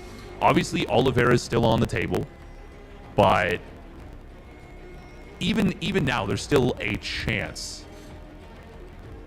If Cham doesn't lose those 8 drones in the main or cancel the third, it would have been even more close. Yeah, Cham played a really good, excellent game there. Extremely well done on pulling the wool over his opponent's eyes. We're going to be seeing Grezvon coming on in from Cham here. It is very clear to me, by the way, that Raynor wants the all kill. He wants this victory. He wants this win. And I mean, obviously every team wants the all kill. But like, yeah, he's going to give it his all for sure.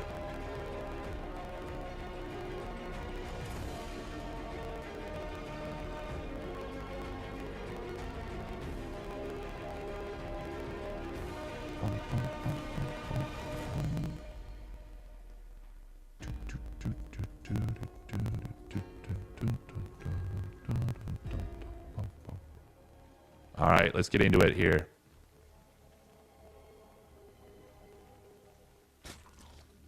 Spawning up in the top left for Team GP, it's Cham. Looking to pull a big upset. And coming damn close in game number 3 of this series. Game number 1 of their mini-series. And spawning down in the bottom right for Kites of Gaming. It is the Italian superstar, Rainer. Ooh, he's going to go gas pool. Or at least pool first. Going up to 17 drones here. Yep, it's going to be gas pool. All right, all right.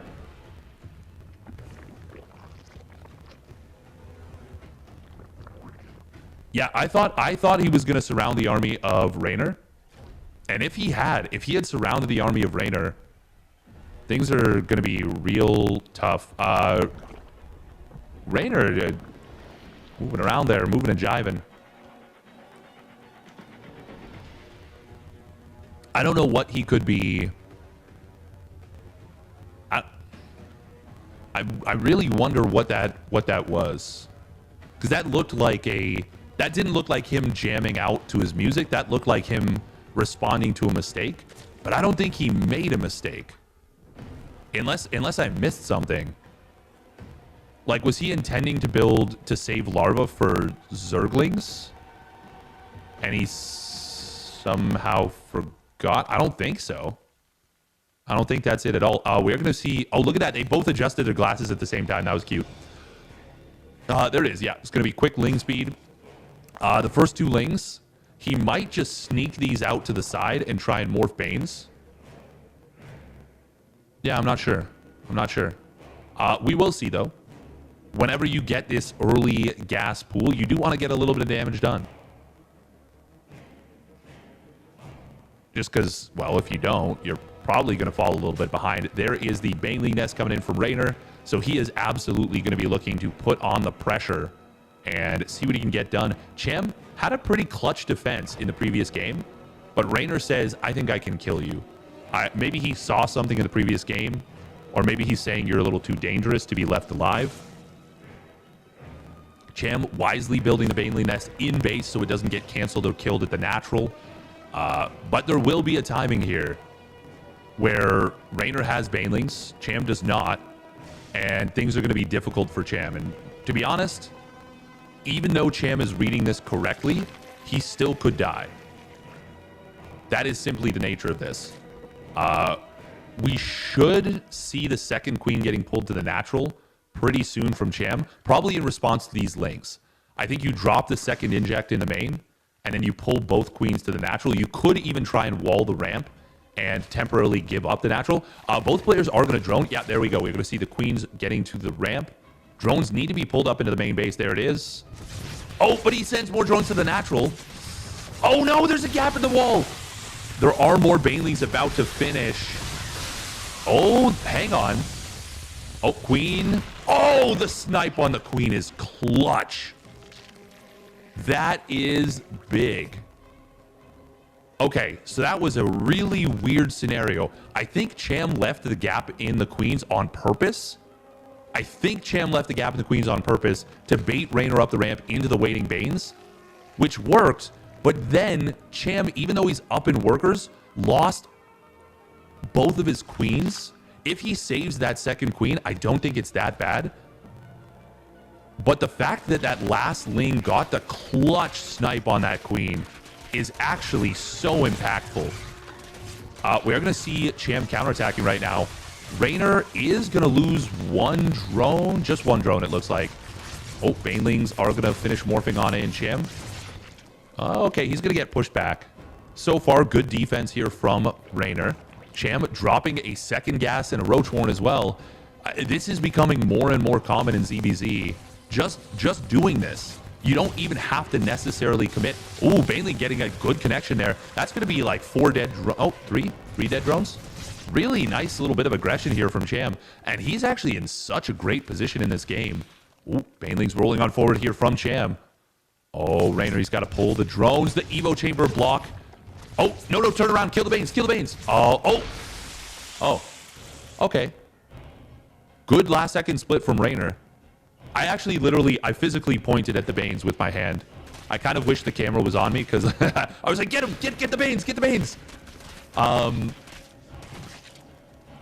Could have been a great trade. Could have gotten 3 for 4. 3 Banes for 4. Even potentially almost got 5. But, I mean, really, it would have been 2 for 5 because the first Bane was already dead, so it would have been 2 for 4.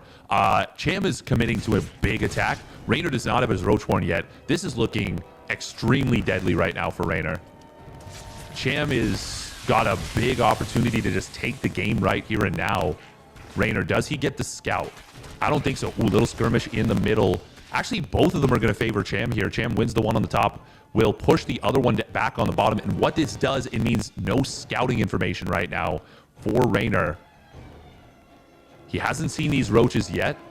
He is building his own roaches defensively, but his roaches are going to be later. Now, if he can rally them all together with defender's advantage, he might still be able to hold this. It's going to be Roachling Bane versus Roachling Bane. This is all going to come down to the engagement. Fortunately for Raynor, he got the read on this build, or he was planning to do the same all in. They're both on a similar worker count. Raynor actually is now ahead 2 drones. But with the defender's advantage with this ramp, Raynor is well set up to defend this, even though he's down a little bit of supply.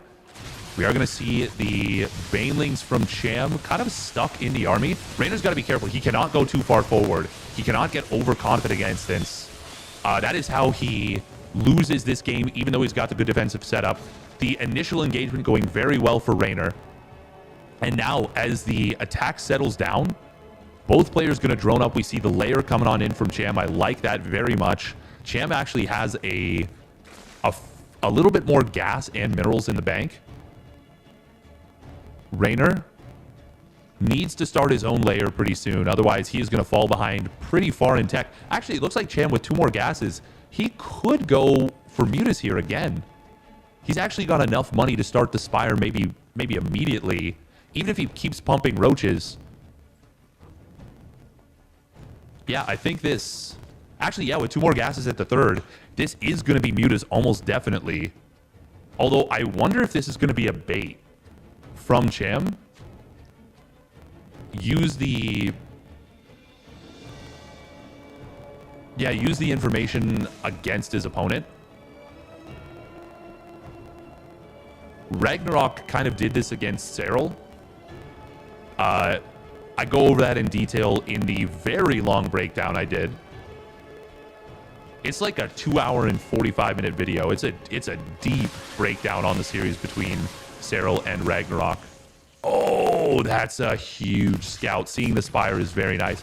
Now, does Raynor pull the trigger and just go? Yep, that's exactly what he's doing. He's got no layer.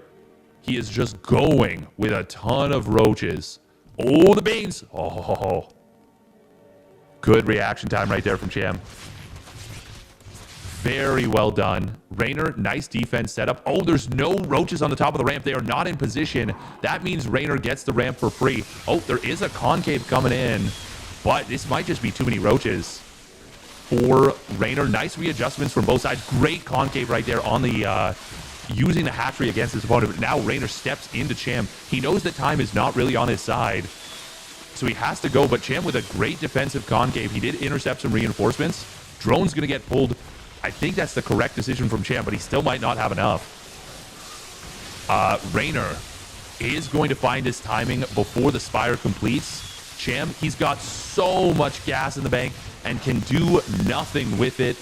Raynor, he is going to break through here. 18 drones have fallen during all this, and Raynor is not stopping. He's got Lings reinforcing. No one has any upgrades, so the Lings are still robust and useful during all this. Cham will have roach speed finishing up very shortly.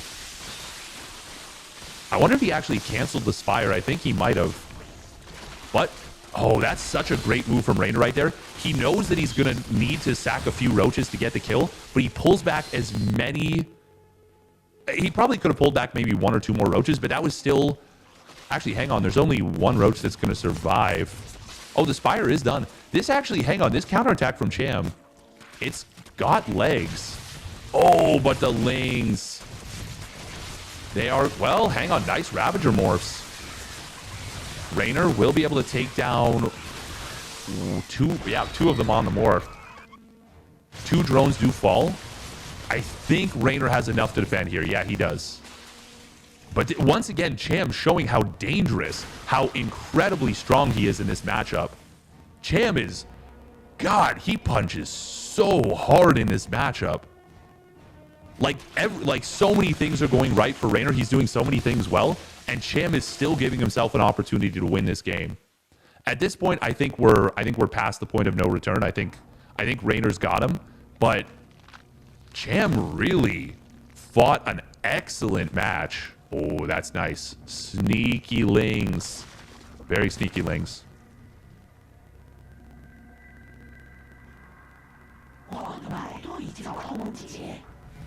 Corrosive Biles will get mostly dodged by the Overlord. Good job from Cham to spot those Banes. Doesn't actually lose a bunch of drones, but he's still down 16. Well, now 15 workers. +1 missile and roach speed are going to finish here for Raynor. And once those come online, even with the Spire done, he can just push across the map and kill his opponent. Now, he may not elect to, because it feels dangerous. But, man, very well done right here by... Oh! Well, those are pretty big corrosive biles, but they're not enough. Not even close. Now, if enough... Oh, nice dodge. If enough of them land, it might have been enough. But GG gets called. Cham, he is going to be forced to tap out. Raynor, picking up 4 maps quick as you can.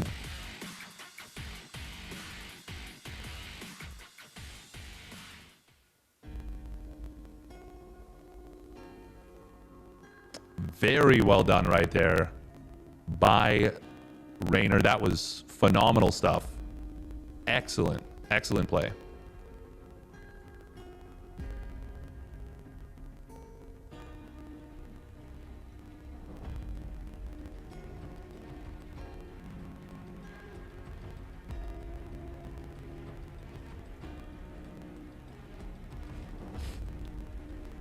Now Leenock.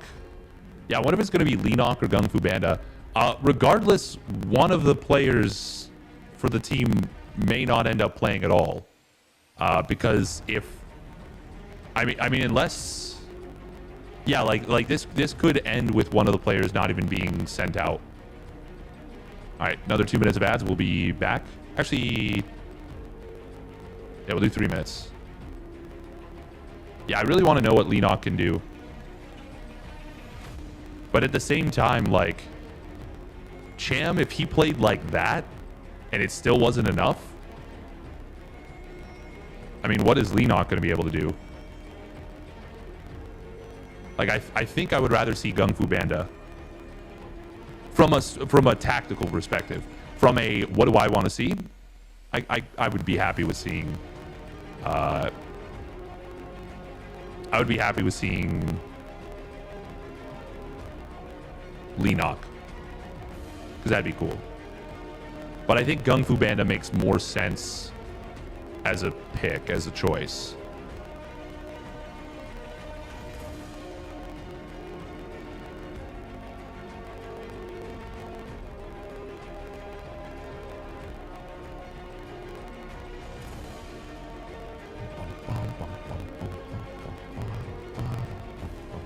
You think Leenock makes more sense? What makes you say that? I'm not saying wrong. I'm just curious what your thought process is.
I don't even know how you grade him. So I knock over a bunch of stuff. Yeah, I don't even know how you grade him here. Like, realistically. That is a like on paper, this is a huge advantage for Raynor. But who knows? The lean octopus, rocking the purple hair. Oh, we're jamming. Oh, we're increasing the volume.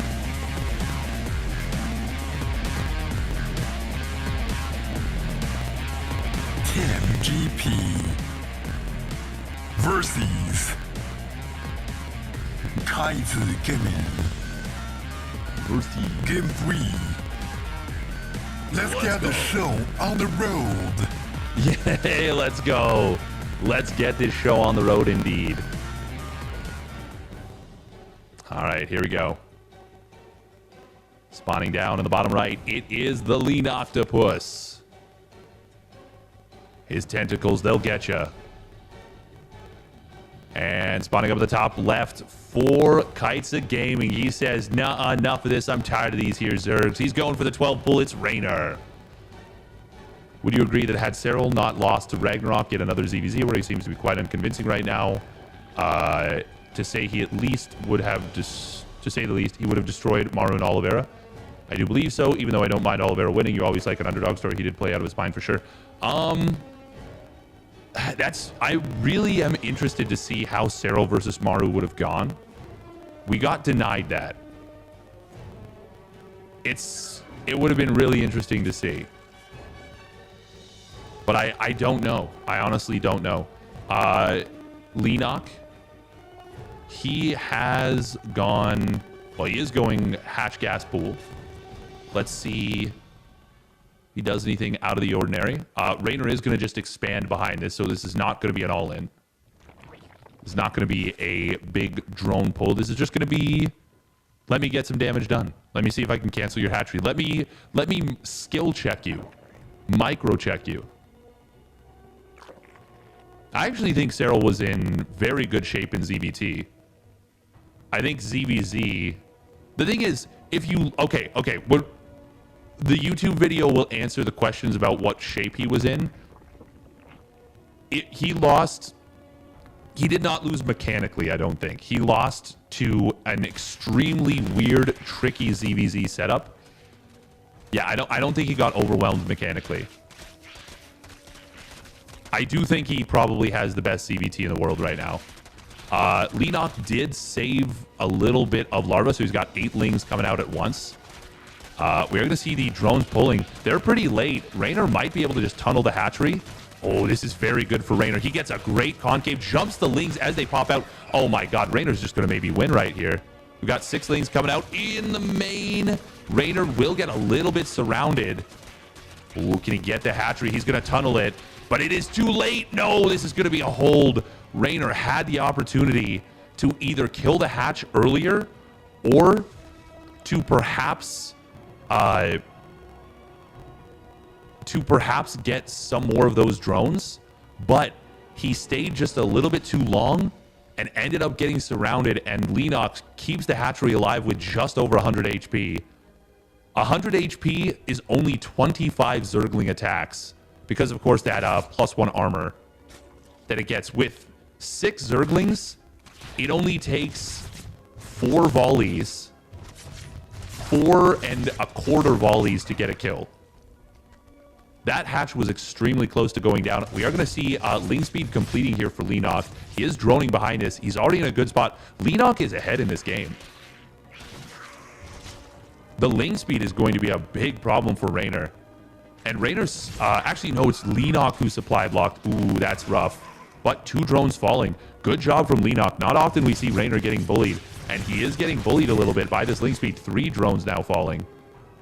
Behind this, Lenok, very quick layer. He has continued to mine gas behind this.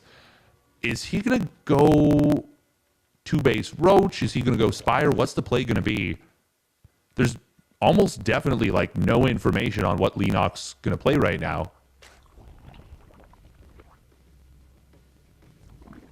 if Ragnarok played the finals instead of Mario, what do you think? He 2-0'd Oliveira in the group stage. Group stage Oliveira and bracket Oliveira were two different players. That's not to say that Oliveira didn't play well in the group stage. He actually played very well in a lot of the group stages matches, but he played even better in the bracket stage.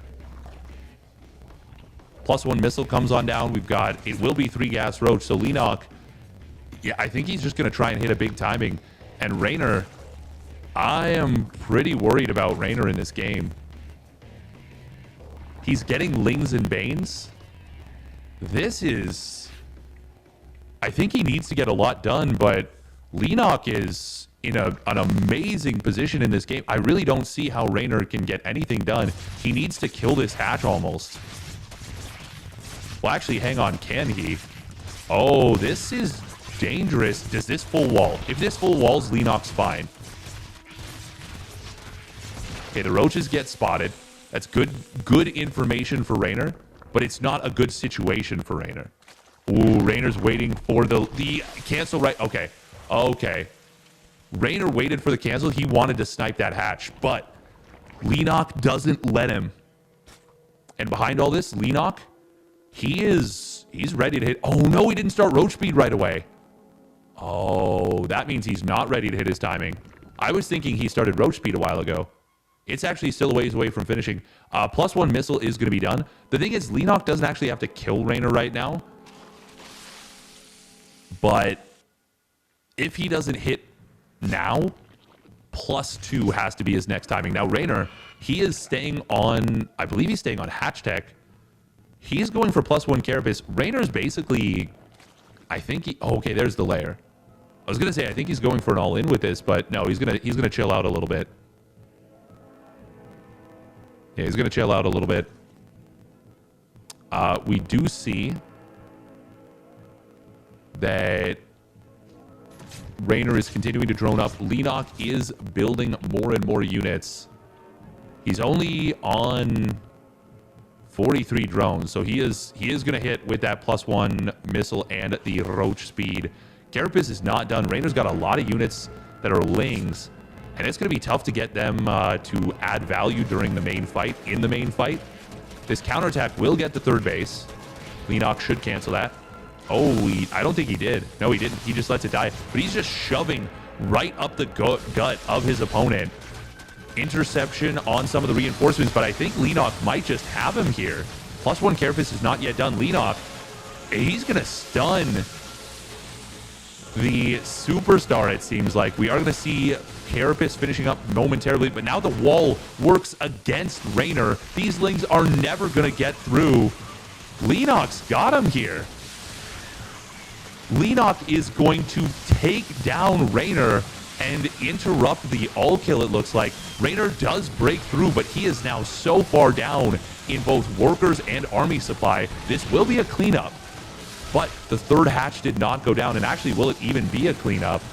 Oh, Lenok, ooh, he fumbles a little bit right there. Some of his units kind of getting caught. He does have roach speed.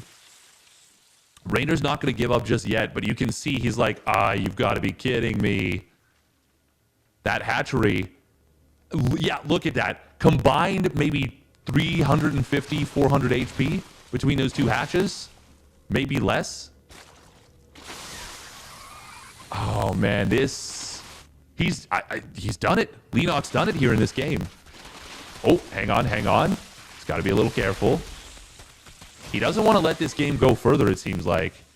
But he is far ahead. He's actually droning right now, which is very dangerous. But if +2 missile completes, that's going to nullify the Carapace. It's going to mean that the Roach's 2-shot Lings once again. Oh, okay. Raynor is going to get the kill on his hatch. Good job right there. And now this drone timing from Lenok, it doesn't do anything. Nothing at all. Still, Raynor is probably... I think Raynor just dies to this +2 missile attack. It should be just an easy kill. Raynor is laughing. Yeah, because he just beat Cham and Christianer, and then, Lenok, who's playing AoE 4 is the one who is looking like he can take the map. Lenok is getting into a Spire, but he should just push, like, right now. Like, he has such a strong timing with this +2 missile. Like, it is an unbelievably strong timing. And he's further incentivized to attack because he just lost his third base. Oh, nice contaminate right there from Lenok. The timing window is massive, but he just made it even bigger. Yeah, this is... There's not even any roach speed here for Raynor. There is not a lot that can be done, I don't think. We see Raynor trying to adjust into a better concave, but Lenok, he should have him. Ling's going to wrap around from the back, but they're still getting two-shotted. They're getting wrecked. Raynor almost makes the defense, but Lenok gets the job done, and GG well played gets called. Raynor's just, look at that, he's just shaking his head, he's just laughing, he's like, okay, all right, you got me. Man. Well done from Lenok. Raynor underestimating his opponent, I think, a little bit. The 12 pool almost gets the kill, and he tries to get a little bit too much done with it. Damn. That was unexpected. Extremely unexpected.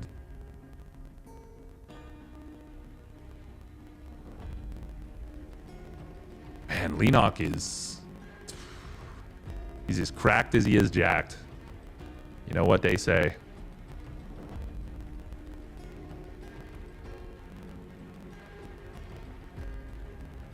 Now, if Raynor wins right here, he can still force Team GP to use the revive. And at that point, who do you even revive? Because if you revive Lenok, I don't think you can be too confident that he's going to be able... Well, actually, maybe you have to revive Lenok. Mechanically speaking, ZVT and ZVZ are probably the best matchups for a player that is out of practice. Because you're not going to be able to, like, pull the wool over your opponent's eyes. You'd pick Cham? Not a chance. He lost to Ryung in the round of 36 in ZVT. And both Spirit and Oliveira are going to have miles better TVZ than Ryung.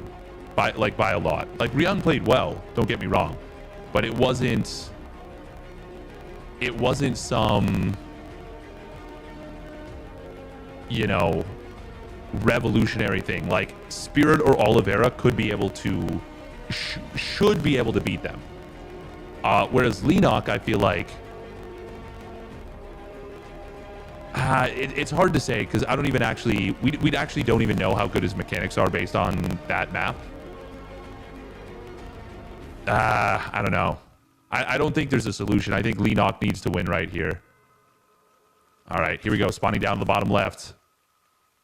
It is the Lenoctopus going up to 14 drones and an Overlord. Now, normally I'd just say that this is like, I'd say that this is a build of some kind, but this could actually be a mistake. Oh, he extractor tricks too. Oh, wow, he's taking a page out of Cham's old notebooks. And spawning up at the top right, it is Kites of Gaming's Raynor.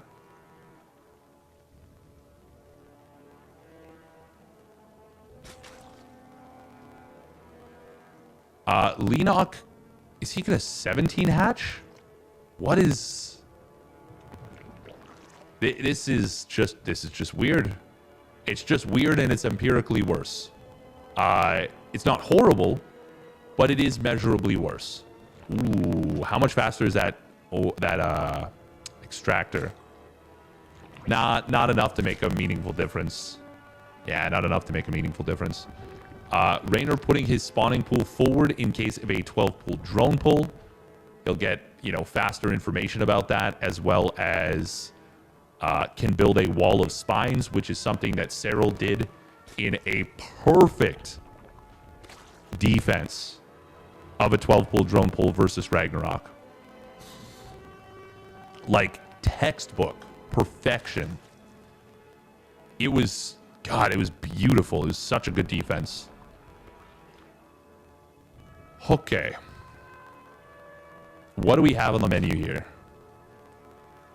from these two players? This A little bit of a weird opening from Leenock, but like it's not a big deal. You can see he is down a little bit of minerals though. Oh, he doesn't start his... Okay, there we go. Now he starts the second queen. It's like he didn't start his second queen. That's very weird. But it's... Yeah, it's small potatoes. We're not going to see either player win or lose off this. Raynor does delay his Overlord just a little bit, but once again, very minimal stuff. Mostly just stylistic preferences. Obviously, you do want to play what is optimal. But sometimes by playing a little bit of a different style, you can like cutting a drone or a Ling here or there, you can get a certain weird little timing that'll allow you to take some advantages. Leenock was a monster in GSTL. He was. Ooh, Ling's going to get in here. Raynor, he's like, I don't know what you're going to do. I'm going into this blind. I need to figure out. Oh, Leenock starts up a bunch of Lings after the scout. This is clever. This is very clever. He's using his opponent's information against him. Starts up the Baneling Nest as well. Going to be a bit of a Ling flood coming on in from Raynor. Or from Leenock. Actually, hang on. He's only on 22 drones. This is more than a bit of a Ling flood. This is basically an all-in, actually. This is like, you must get damage done with this. Raynor does have the Baneling Nest finishing up momentarily, but it's not done just yet. This is a rather scary moment for Raynor. He has been building Lings himself defensively, but a little bit late to the party. Baneling Nest still not done. If Leenock gets the cancel or a kill on this base, I mean, that is huge. Oh, and he's actually getting some really good work done here. The Banelings are not yet done. Leenock's going to get the kill on this third base. Oh my god, this is huge. He's droning behind us as well. That's going to catch him back up in the worker count. And now it is going to be on Raynor to get a massive counterattack done. That is so big. Leenock is actually... has taken the first game versus Raynor and is in a great position to maybe strike back and win game two. Strike forward and win game two as well. Ooh, Baneling's going to finish on up here for Leenock. He gets the kill on one of his opponent's frontline Banelings. Raynor really does have to get some damage done. It is not enough for him to just, posture here. He does have his own hatch being rebuilt, but Leenock is just going to get ahead during all of this. And now he's got the second gas on the way. We should be seeing a Roach Warren. Yep. Leenock, he's done his homework. This is looking so good for Leenock right now. Oh. Banelings. Ooh, okay, he does. Well, it ends up being 1-for-1 anyways. Raynor splits up his own Banes. Ooh, Leenock will end up going now 2-for-2. Couple of drones go down. Okay, 3 drones. That's nice for Raynor. But Leenock, okay, actually Leenock's droning a bunch. They're both building a Roach Warren. There now is a third gas done for Raynor, and he's going to get the +1 Carapace. Ooh, hang on. Oh my god. I want to see that wall at the natural of Raynor's again. I'm actually not sure he can fit units out between that. I only got a brief split-second glance. Ooh, did he see the Evo Chamber? Please tell me if he saw the Evo Chamber. That could look like a fake layer. This could get Raynor to overreact, but if he was counting drones, which I think he was, he should be fine. Leenock, though, huge swell of Overlords. He has gotten a Laser Lord setup. And Raynor is now actually back in the lead in this game. So even with the kill on the third base, it's very clear that Raynor's form currently is better. As it should be, but... Oh, drone gonna... Oh my god, that actually blocked the gas for a moment. That's very funny. The one thing that's not great for Raynor is that he's got Carapace versus Missile, but it's not a terrible thing. It's just, slightly... It was a block. Wow, okay. So he has to kill his own Baneling Nest. That's annoying. Nice scout coming in from Raynor once again, checking, saying, hey, where, like he is just doing such a good job with these Lings of checking everything that he needs to check and making sure there's nothing weird going on that's not supposed to be. And Raynor is going to drone up a little bit more. He's pushing, but this is a fake. This is 100% a fake. He should start up the +1 Missile right after that Carapace finishes. Ling's going to try and dart in. They're just going to get a bit of scouting information. Actually, they're going to kill a queen. Ooh, very nice little run by here from Raynor. And because he has the Carapace, his Lings are actually better than Leenox. +1 missile, of course, that's not going to help those Lings. Raynor, worried about a potential attack from his opponent. And Leenox is looking like he wants to slam the gas pedal all the way to the floor here.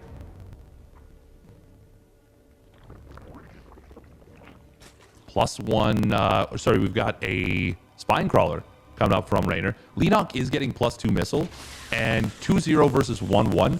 It's not a huge upgrade advantage, but it is an upgrade advantage. 2-0 is more valuable than 1-1 by a little bit.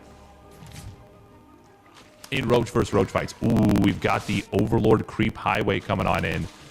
Leenox going to try and hit on this topside base. Raynor. Hang on, Leenox got Roach speed, right? Does he?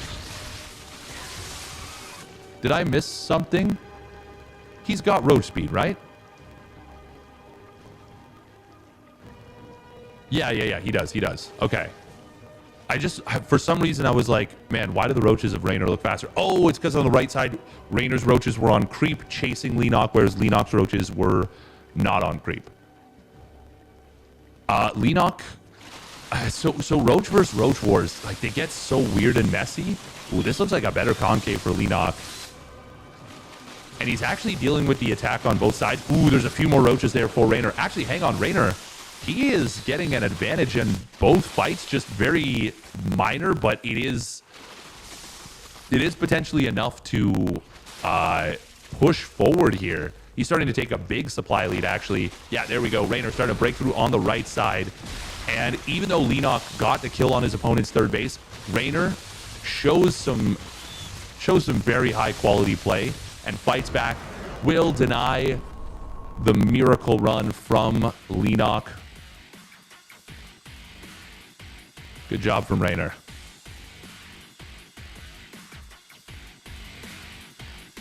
(2-0 versus 1-1 is the same as 1-0 versus 0-0. It's quite big.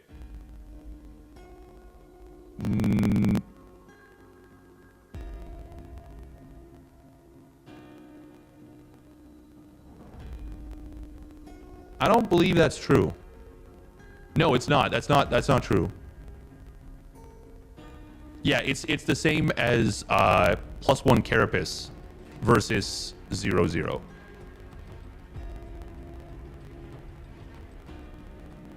Uh, 1-0 versus 0-0 is a bigger upgrade advantage than 2-0 versus 1-0. Yeah, it's the same as 1-0 versus 1-1. Yeah, exactly. Raynor cannot be revived until the other two players have been sent out for Kaitsa. You were believing for a moment after the kill on the third? Yeah, so was I. So was I.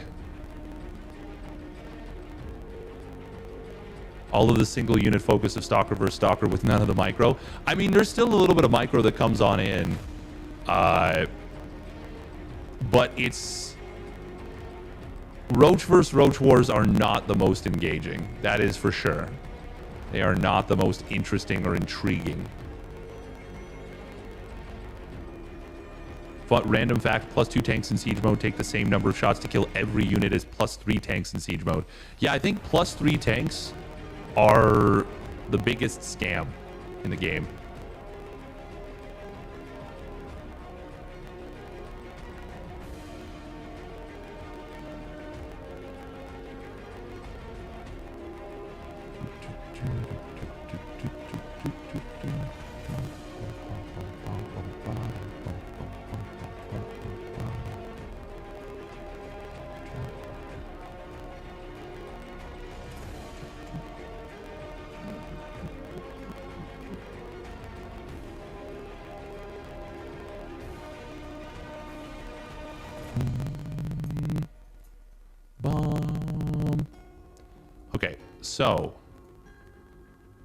So, should buff tanks versus Protoss? Fun fact, follow-up, the +3 tanks upgrade is really just undercoating on the chassis of the tank. Well, that's important because you're going to want to make sure that your tanks don't rust. That's actually a really underrated thing. You really don't want those tanks to rust come wintertime. You know, you're gonna want to get the crown rust proofing. Yeah, it's gonna run you you know, 129.99 plus tax. But you know what? For you, I'll throw in I can knock that down to 109.99 plus tax. How's that sound?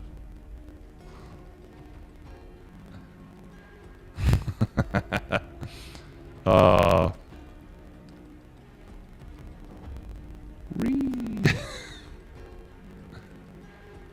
Act now for the simple, easy payment of $1.5 billion or something. You could have this thing and others.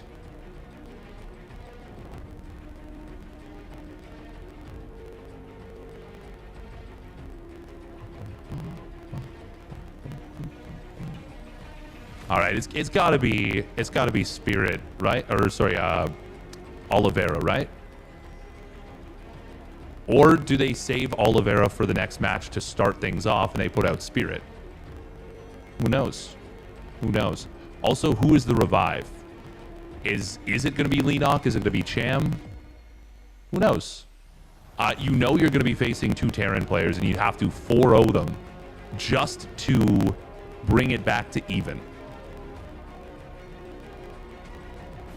Now, anyone who says Leenock didn't do his job is out of their skull. You know?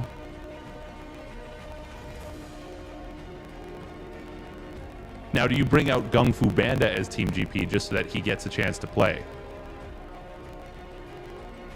His PvT is pretty good, but TVP right now feels pretty darn good for the Terran. Terran players are having a good time in TVP. A fun time. Fun!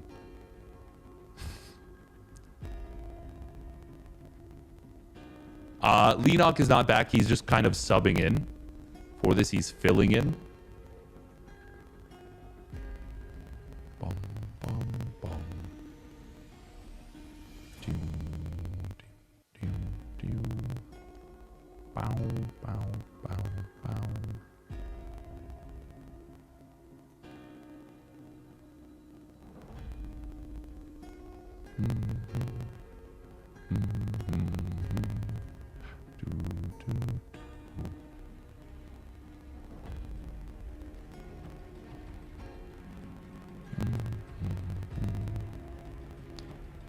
Gung Fu takes maps off of Clem a lot, and it would be cool to see him play.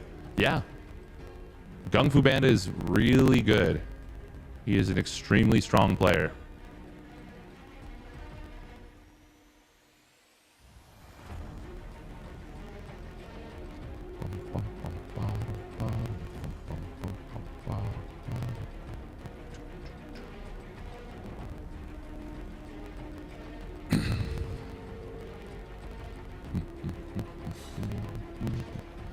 I need to get a new mic arm. Mine's getting pretty squeaky. And to be honest, I'm just not a huge fan of it overall. All right. Oh, okay, it's going to be Cham. It is going to be Cham. And who is the pick for... We know it's a Terran. All right, it's going to be Spirit.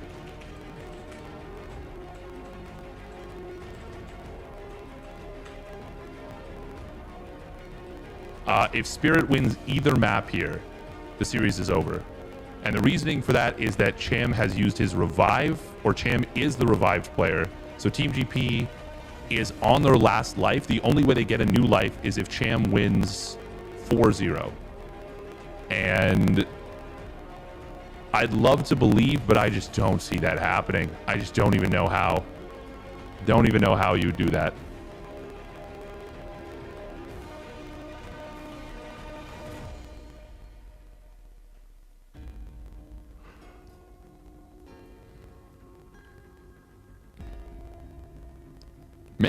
Maybe Cham can go Super Saiyan. I'm here for it.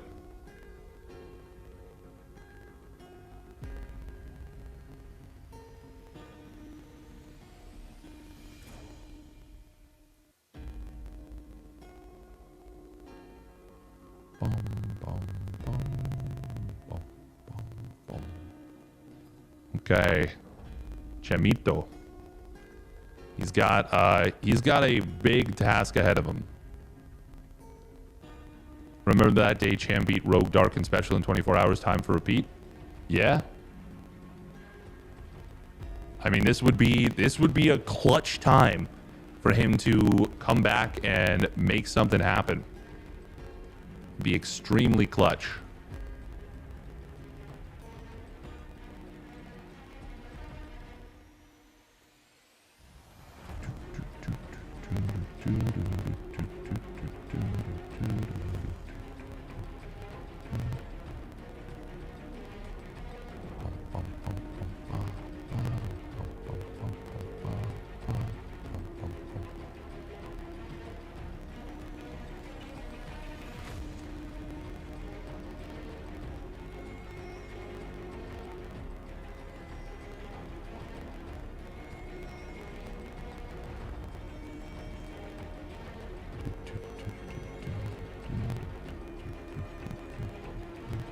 Good morning. Good morning. Good morning. Welcome, Saito. Hope you're having a good one.